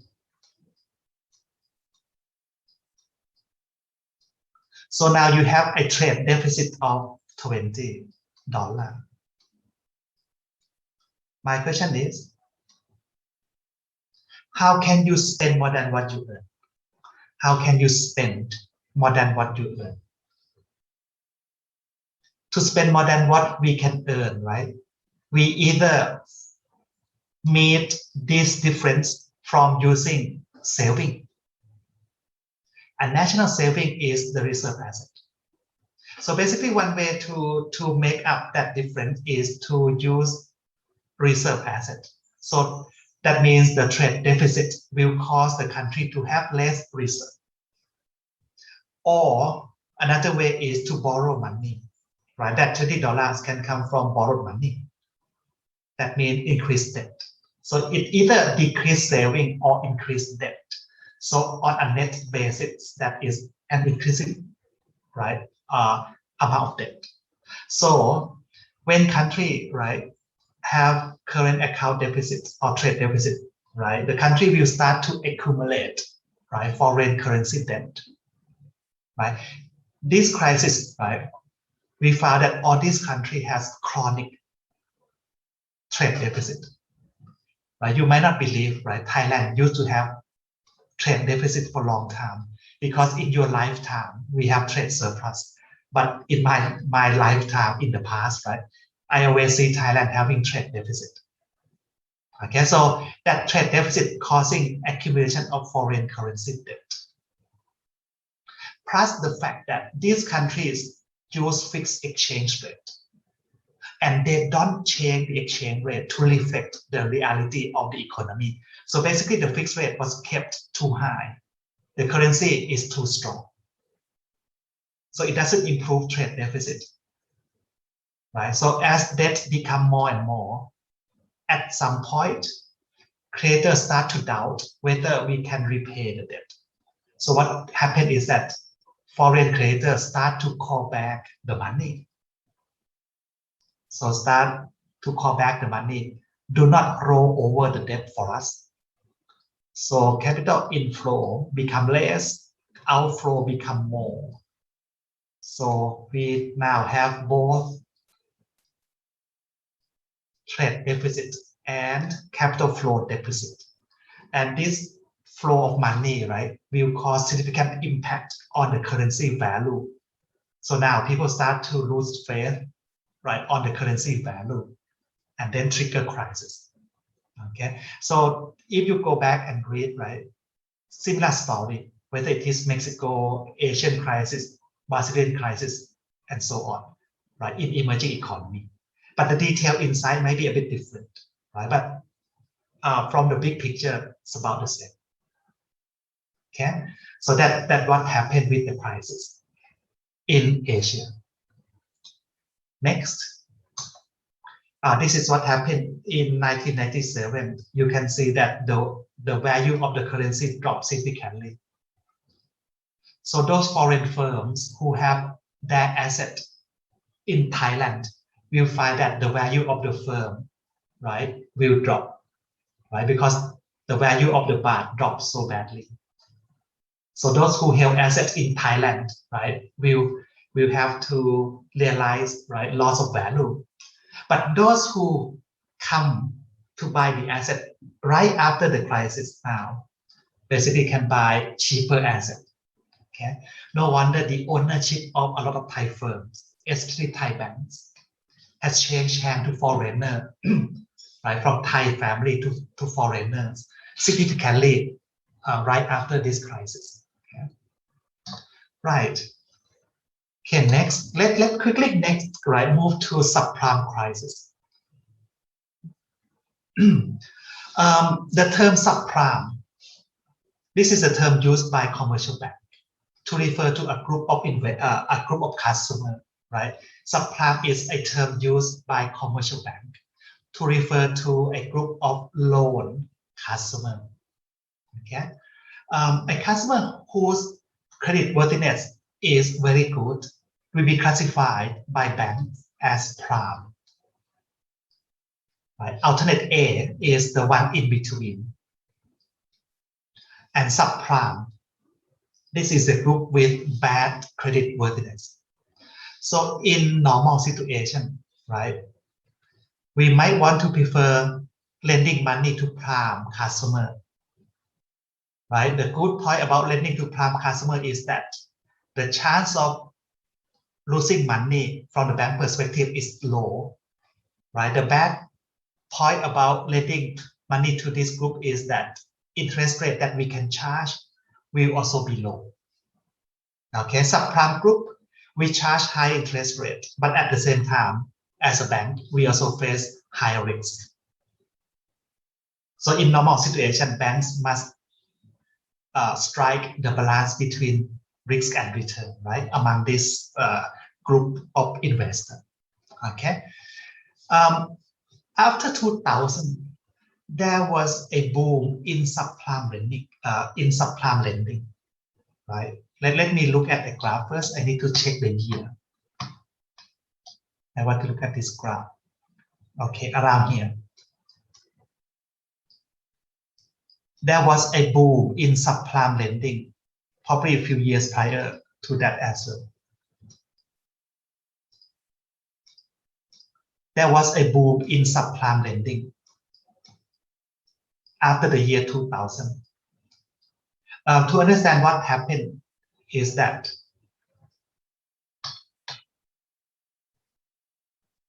let me go back to this. In the year 2000,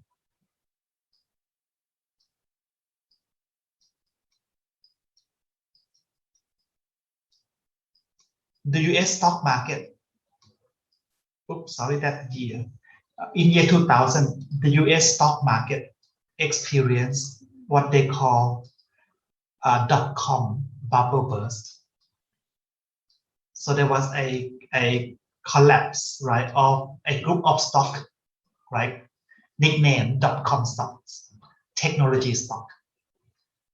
Before that, right, there was a booming, right, called dot-com boom, right? A lot of investors want to buy stock, right, that is having business related to the internet, right, to the technology, that before 2000. But then they start to realize that all these firms cannot really realize a lot of income from the technology at the time. We are talking about 20 years ago. So people start to realize that this company will not make profit, right, until many years later. So the price of these stocks start to drop. So causing a crash in stock market. It is as bad as causing recession in the US economy. So to help solving recession, Fed start to decrease interest rate. But for some reason, Fed keep interest rate very low. When I said very low compared to before 2000. Do not compare to today's interest rate, okay? Because today's interest rate is even lower, okay? Keep the rate very low for too long. Now, when the interest rate is kept low for too long, right, that might create a behavior nowadays we call search for yield, right? Because those who have capital find that return on investment is very low. So, and if this situation lasts too long, right, investors start to be willing to accept more risk, right, to get more return. And that happened with commercial bank as well. If we were to keep lending to prime investor only, we don't get much income. So banks start to increase lending to subprime customer, right, to earn more margin, but of course accept more risk. So that start to create a booming, right, in subprime lending, and most of the customer, right, in this group, when they borrow money to buy house. So the booming in subprime lending lead into the booming of housing price in the US. Okay. Now let me explain further why, right, there is subprime loan booming, right? There are a few other factors that contribute to this booming. Okay, not only low interest rate, right? There are a few other things, right? Another thing that also have significant contribution to the subprime loan booming, right, is a transaction called mortgage-backed security,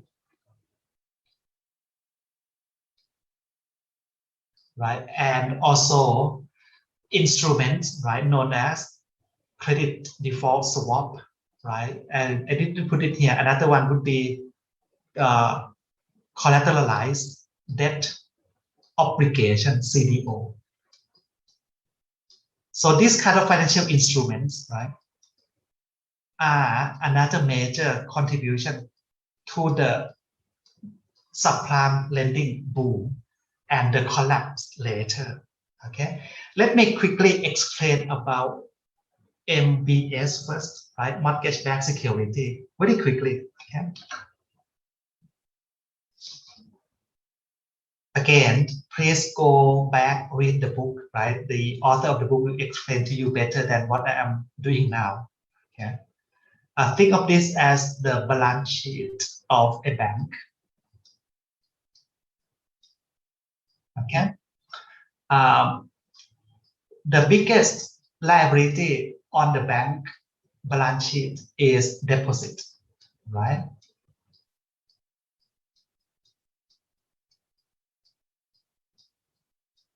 10% of the capital base come from equity, approximately.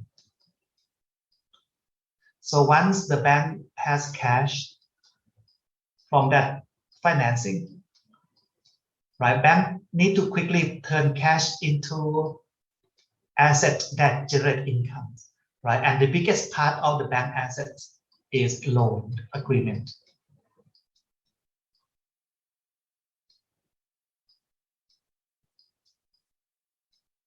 Let's say keep 15 for safety purpose,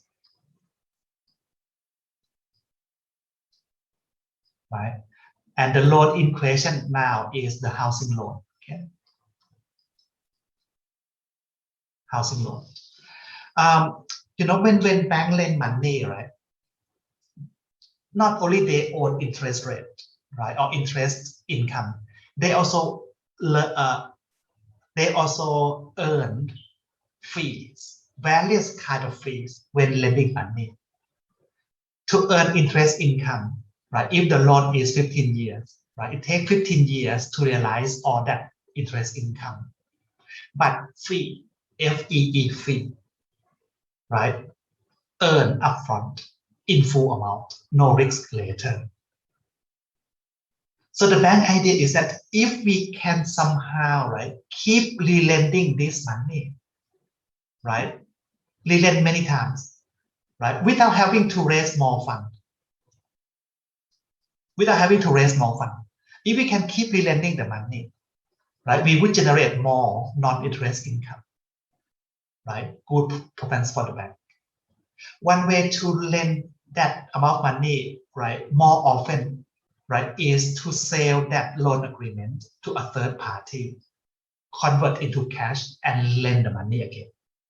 Basically, try to make the turnover of the assets quicker, right? Other than waiting for 15 years to get everything back and relend the money, they want to make the turnover quicker, right? So what they do is that they will set up, right, another organization called Special Purpose Vehicle. And this Special Purpose Vehicle will issue bond that is backed up by asset. So this is asset-backed bond. And that asset is the housing loan agreement, which is called mortgage. Therefore, this bond is known as mortgage-backed security, right? Mortgage-backed security. Sell the bond and therefore pay money to the bank. So this way, right, our bank can get access to the bond market, right? Capital market whose interest rate tend to be lower. So they can get access to cheap financing source. And this is why bank can lend the money so quickly, right? Causing the boom. Okay. And to make this bond interesting for investor to buy, they use financial engineering technique, right, to convert this bond into a new kind of security called collateralized debt obligation. Basically, just to make the payoff a bit more interesting to different kind of investor, so that they can sell the bond better and get the money better to relent again, right? Those who buy bond can even buy protection in case there is default, right, in the mortgage by buying CDS from insurance company. That's why when there was a default in this mortgage, insurance company might also fall because they are the one that sell this protection to bondholders. So this kind of financial engineering products, right, that are another contributing factor, right, to the boom of the subprime lending. Okay, now the problem starts in about 2005. That is because Fed start to be afraid that there might be bubble in the housing industry, right? Afraid that there might be bubble in housing industry. So what the Fed does, right, is to start to increase interest rate. So Fed start to increase interest rate. That means those who borrow money, right, would have more burden to repay. And we know that we are talking about subprime group who don't have much ability to repay. So when interest rate increases, right, this group of borrowers start to default on housing loan. And once they default, that will generate, right, chain effect to financial institutions who invest in mortgage-backed security. Right? And after that, once there is no money to be borrowed, right, to be financed, then firms in real sector, manufacturer will also be affected because now nobody want to lend money in the economy because they are afraid of the risk because we don't know who has how much risk, right? So this later on create what we call chain effect, right? And that affect throughout the world, right? Called subprime crisis. Okay.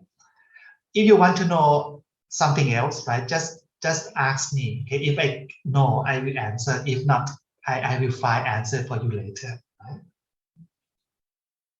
Right? Okay. So that mainly what happened, right, in subprime crisis in the US. Okay. The next crisis I want to talk about, right, is this one, European debt crisis. This mainly triggered by the Greece government bond, right? This triggered by the Greece government bond mainly. Or not year 2000, I think the Federal Reserve start to increase interest rates probably about this time, around this period, when they start to increase interest rate, right? Because the housing price keep increasing at the rate you never seen before, right? And I think other asset price as well start to increase. So that might be too high, right, to reflect the actual value of the asset. We call that bubble, right? When the price of the asset is too high compared to the fair price. But fair price is not observable. Therefore, to say whether that is bubble or not, it's not that easy, right? Normally we see bubble after the fact. Before the fact, it's quite difficult to identify whether there is bubble or not. Okay. Because when we say bubble, we mean the market price of risky asset is a lot higher than the fair price. The problem is that fair price is not observable, right? It has to be estimated. Therefore, it is quite hard to say, right, whether bubble already take place or not until after the fact, right? Actually, before this period, right, some economists already think that there might be bubble in the housing price, right, prior to that. But it took the Fed quite a while, right, before start to increase interest rate to stop that. Okay.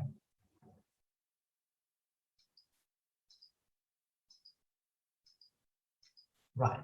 Oh, by the way, the name of the governor of the Federal Reserve, right, during this period, right, even before that, I think, yeah, that was Alan Greenspan.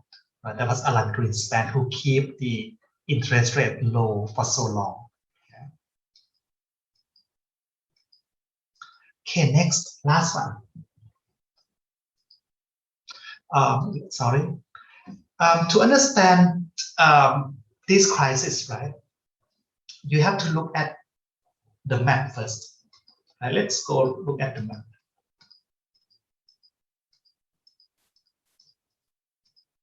Go backward, right? The map of the continent of Europe. This is the map of Europe continent, right? So if I draw a straight line, a longitude line, right? Above the line, we call them as Northern Europe. Below that line, we call that Southern Europe. It is quite well known that countries in southern part of Europe, right, tend to have comparative disadvantage compared to countries in the north. Basically, countries in the north has better competitiveness, better productivity than those in the south. Now, once they join in and use single currency, manufacturer in the south will not be able to compete, right? In general, right, to manufacturer in the north. No wonder after the introduction of the euro, right, those countries in the eurozone, right, that located in the southern part, start to have current account deficit, right, become bigger and bigger as shown here.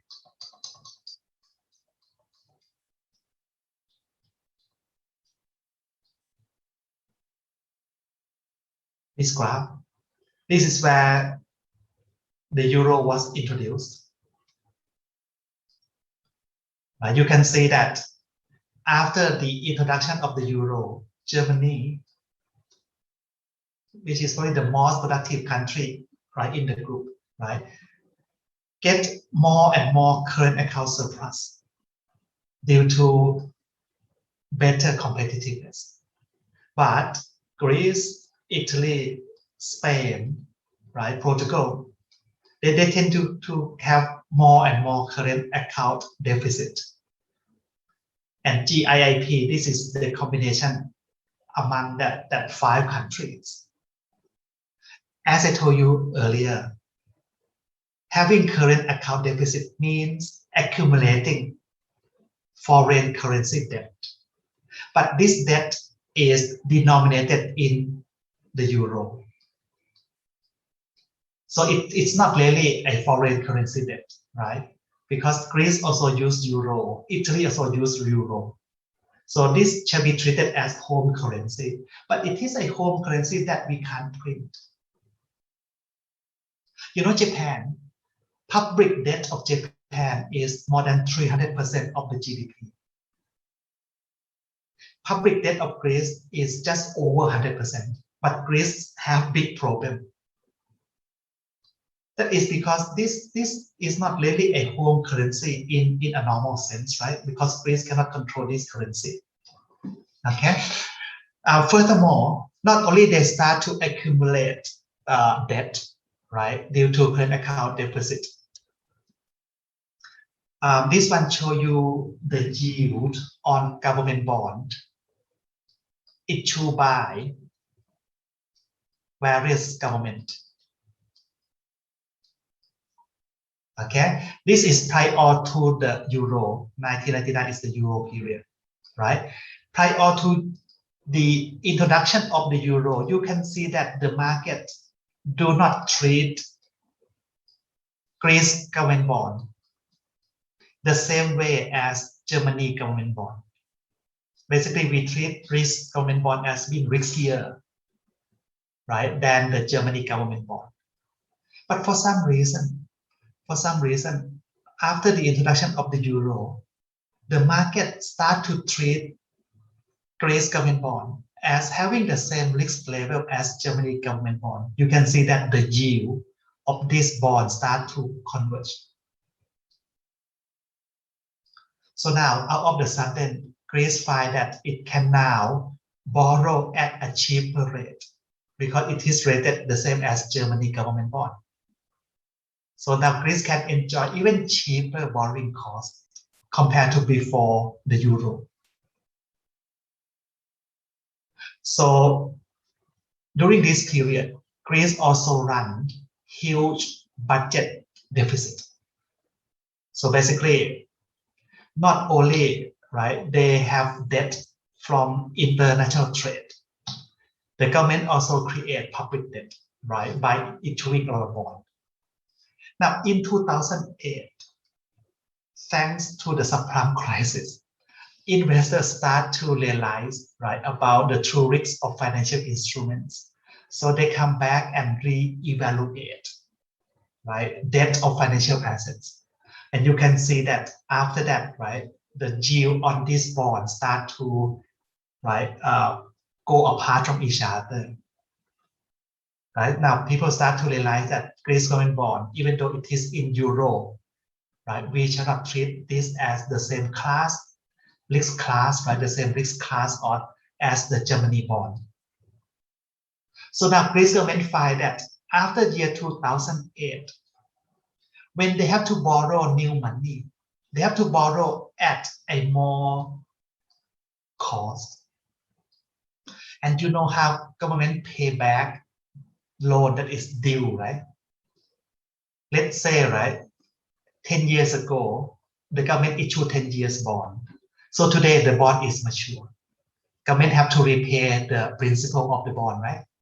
To repay the principal of the bond, government will issue new bond and use the proceeds from the new bond to pay the old ones. And this is the same in all government. That's why you never see public debt drop, right? Because they borrow the new one to pay back the old one. This is called rollover. But the situation for Greece is quite difficult because as Greece roll over more and more bond, the cost become higher and higher. Not only the cost become higher, that is the risk that Greece might not be able to roll over the debt because nobody want to buy Greece bond, realizing that Greece has so much debt. And Greece economy might not be able to repay the debt, right? Because they also have trade deficit here. So that threaten, right? Threaten that Greece might default. And if Greece default, France, Germany will also be in trouble. Why? Because a lot of banks in France and Germany invest in this bond. So if Greece government default, it will also cause a chain effect in the financial system in Europe. Right? So this become crisis, right? Not just of a country, but of the whole region. Okay, and that's the story behind the sovereign debt crisis. Okay, as I told you, Greece public debt, right, is only 100% something of the GDP. If you compare that to Japan, right, that's about 300%. But Japanese public debt doesn't trigger crisis. One reason could be that because the debt is in Japanese yen, right, where Japanese government can control, right? Okay, that's it for financial crisis. Okay.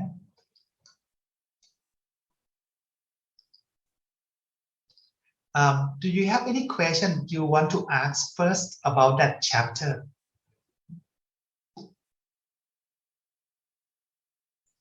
Okay, if you don't have question, can I quickly start the third topic so that next week when we come, we can quickly finish up that chapter, okay? The third chapter is a short chapter, okay? So I just want to talk about definition of some terms first, right? So that next week when we come, we can go through that chapter quickly and then go on to the fourth topic, okay? Right. This chapter is about one, right, of many national accounts that you should know, right? You might have learned about GDP, right? GDP, the construction of GDP, right? That is another national account. This chapter, right, we talk about the balance of payment, right? This is another national account. Country risk, I have actually dropped that content from this chapter and move that to another chapter. Okay, so we just talk about balance of payments. The reason why I need to talk about the balance of payment is that study figures on the balance of payments can sometimes allow you to understand what's going on with the economy. And to understand what's going on with the economy might allow you to predict, right, financial crisis or exchange rate. Okay, that's why we need to understand this national account. The main objectives, right? There are two main objectives of this chapter. First, I would like you to know how to read figures on the BOP. Second, I would like you to be able to link, right? Link numbers on the balance of payment to the country's macroeconomic conditions, right? Analyze the numbers basically. Okay, just two objectives in this chapter. Okay, first I will show you the balance of payment. I just explain to you what these numbers are, right? For the analysis, we will do it next week, right?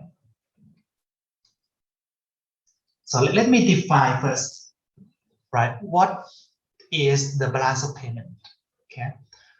The balance of payment, right? This is an accounting statement of a country, right? We call this a national account. Okay. This is an accounting statement of a country that summarizes all economic transactions.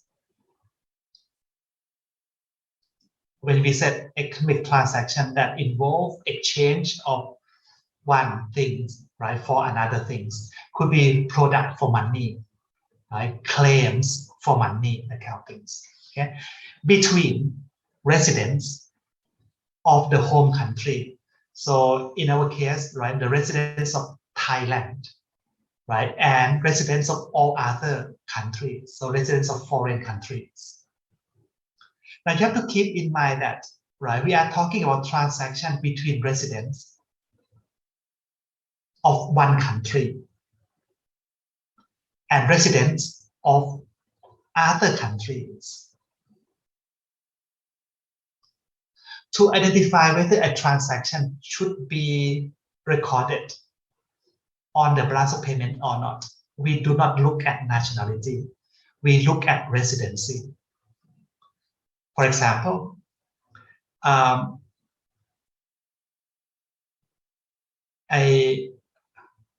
teacher from Philippines, right, come to Thailand to work as a teacher, right, in a school. So this teacher has a long-term contract, right, with the school, so carry a work permit, right. So therefore, the teacher has a long-term visa, right, to stay in Thailand, not a tourist visa. So in that case, right, we consider the teacher as having residency in Thailand. So when the school pays salary to the teacher, the Thai school pays salary to the teacher, that transaction will not be recorded here because that is a transaction between Thai residents, the school, and Thai residents, the foreign teacher. But when the foreign teacher send the money home, right, send the money home to support the family at home, we record that transaction, right, because we consider the teacher as Thai residents, but his or her family at home, they are foreign residents, so that will be recorded. Okay, so that's how we decide, right, which transaction to be recorded, which transaction not to be recorded. Okay. Another thing to notice about the balance of payment is that the transactions that are recorded under balance of payments, these are the transactions that will affect foreign currency position of a country. So if a transaction affects foreign currency position, right, of Thailand, then that transaction must be recorded on the Thai balance of payment, right? Examples of these type of transactions are international trade. For example, export. In export, we exchange goods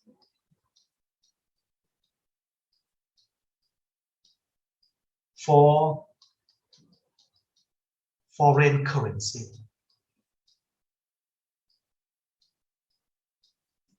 Right? International investment, for example, capital inflow.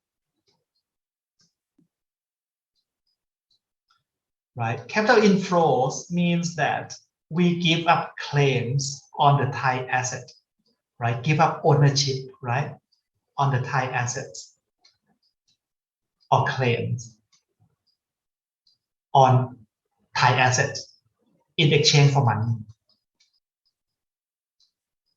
Sorry.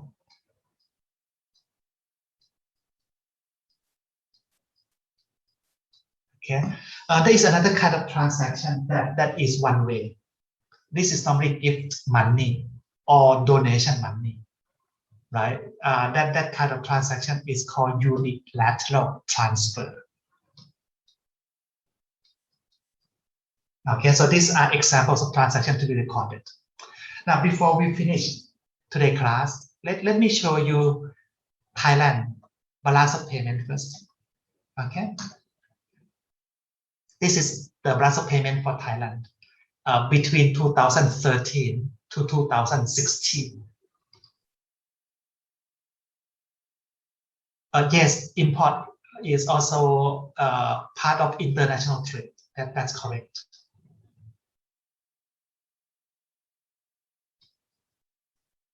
Okay. In the balance of payments, okay, there are three main accounts, right? You actually can go to the previous slide. Oops, it doesn't want to go. If you go to the previous slide, right, it looks cleaner, right? It looks cleaner, but let me explain from this one, okay? Under BOP, right, balance of payments, there are three main accounts. The first one is called current account, okay? Second one is called capital and financial account. Even though most of the transactions under the second account are financial in nature,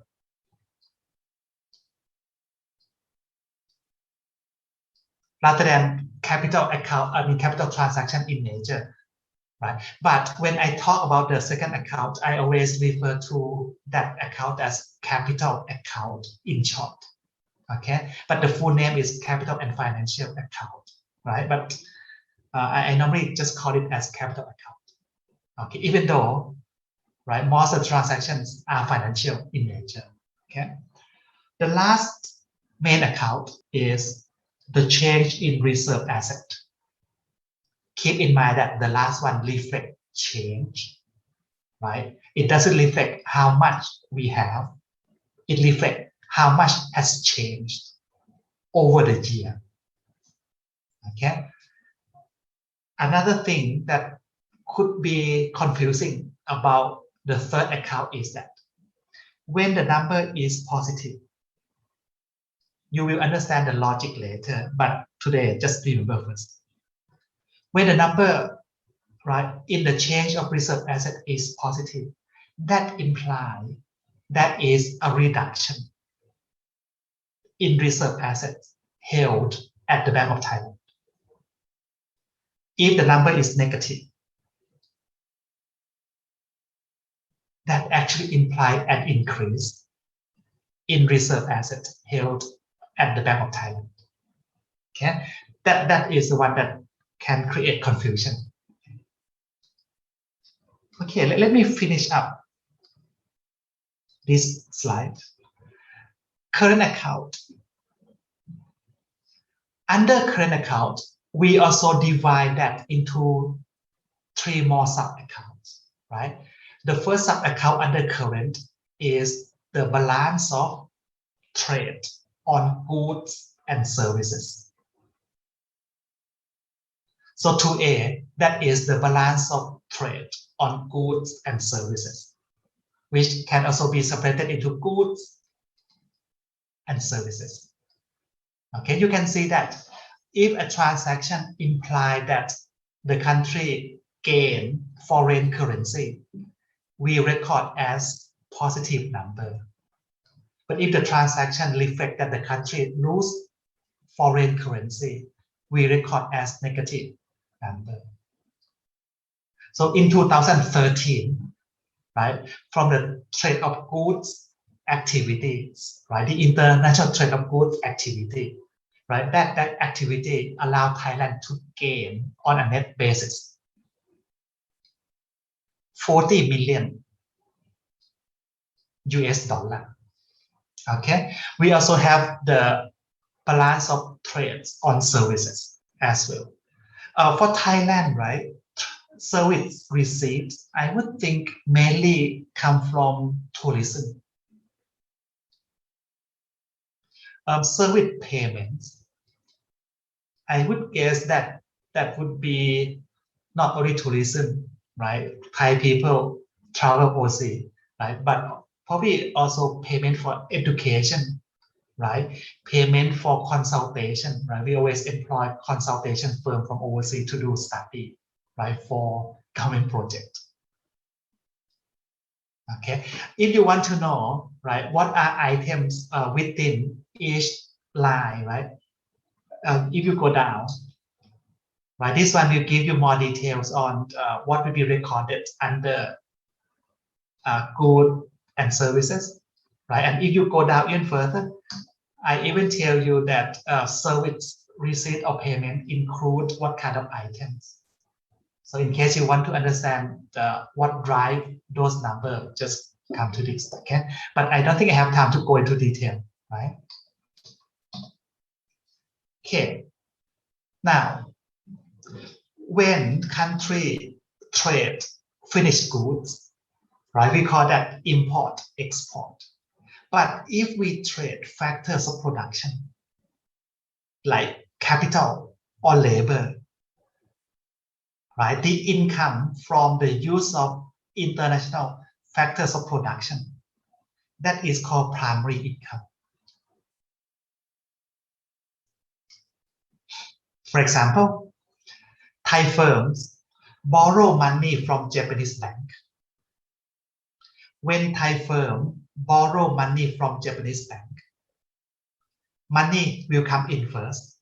So the principal, right, of the loan that come in will be recorded here as capital coming in, right? Positive number. Over time, the Thai firm have to service the debt in the form of interest payment and principal repayment. These two amounts will be recorded here separately. Interest payment to foreign loan will be recorded as negative number as primary income payment. As for the principal repayment, would be recorded under capital account, same line, but this time will be negative. Okay, when we employ, right, foreign labor, right, then we have to pay for labor costs, right? That will be recorded here as well. Primary income payment. Okay, but if Thai firms invest overseas and send profit back home, send dividend back home, that would be primary income receipt for Thailand. Thai workers go overseas, right, send money back.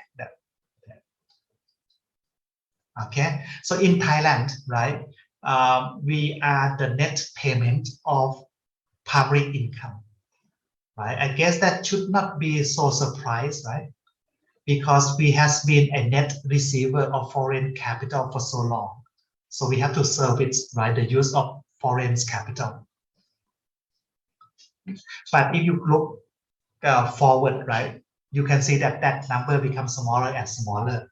And that coincides with the capital movement, that Thailand has become more and more of the exporter of capital.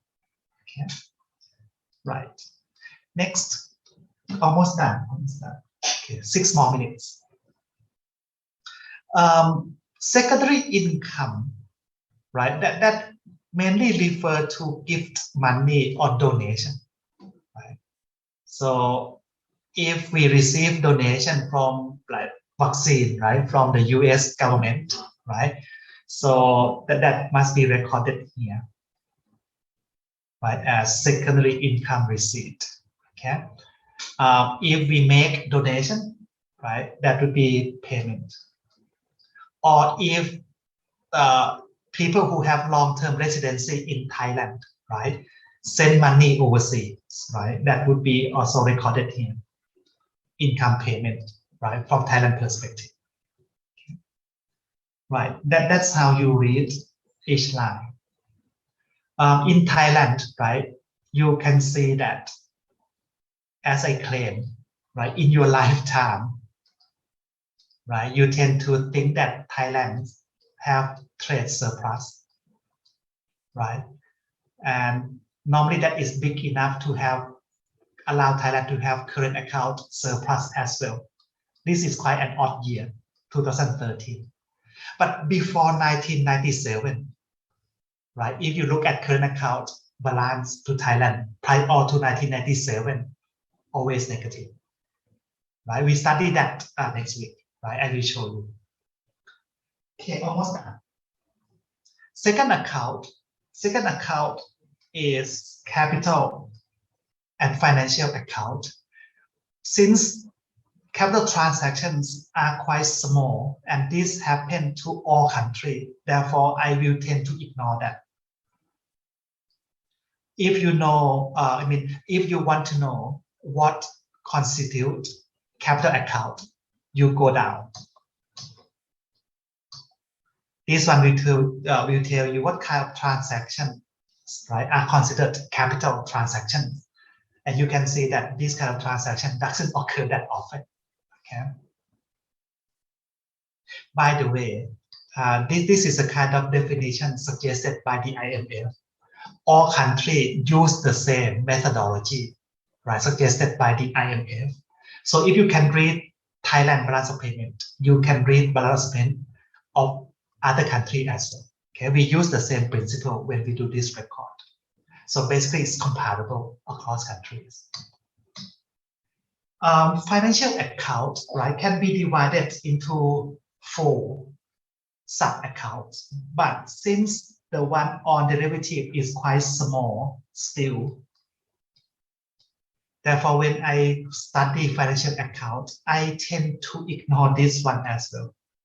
Just focus on what matters basically. So financial accounts, right, if you ignore financial derivatives, right, consists of 3 sub-accounts, right? The first one, record direct investment. Direct investment refers to the trade of controlling interest, right, of production capacity or operating assets, right? The trade of controlling interest, right, could be buying stock of a company, but buy enough, right, to have controlling, right, to have control of the firm. Then that will be considered as direct investment. Or it could be an investment on a greenfield project, right, ground up, right, construction of operating assets. That also considered direct investment. Okay, so when Temasek buy stock of Chin Corporation, but they buy big proportion until they can send people to sit on the company board of directors. So that means they want to have controlling interest.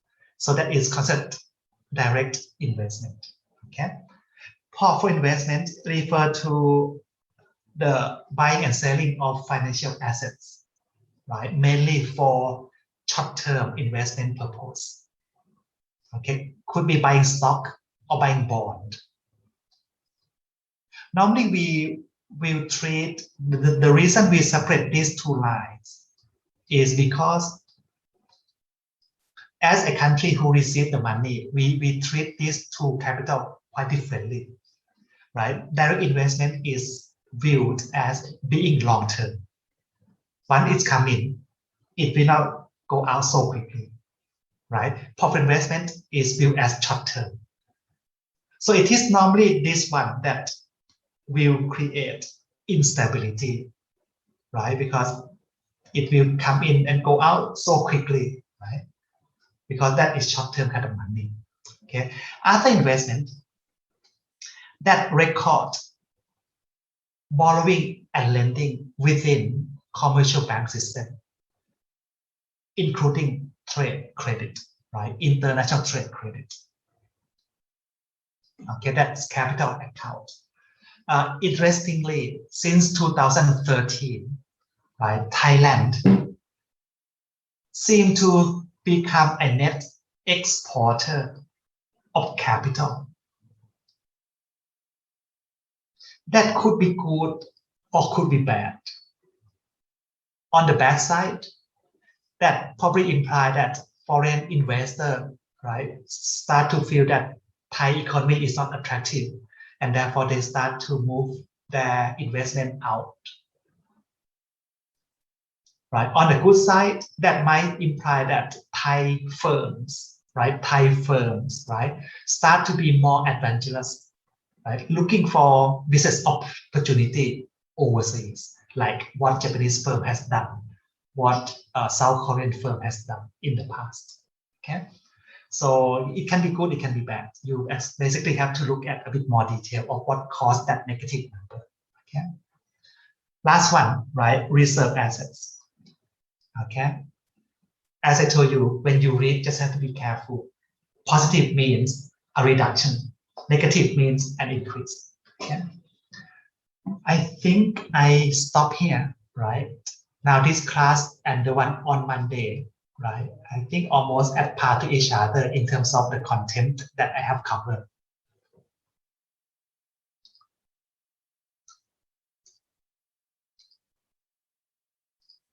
Okay. Now, before we leave the room, would you like to ask questions first? Okay, if there's no question, then I see you next week. Okay, see you next week. Have a good day.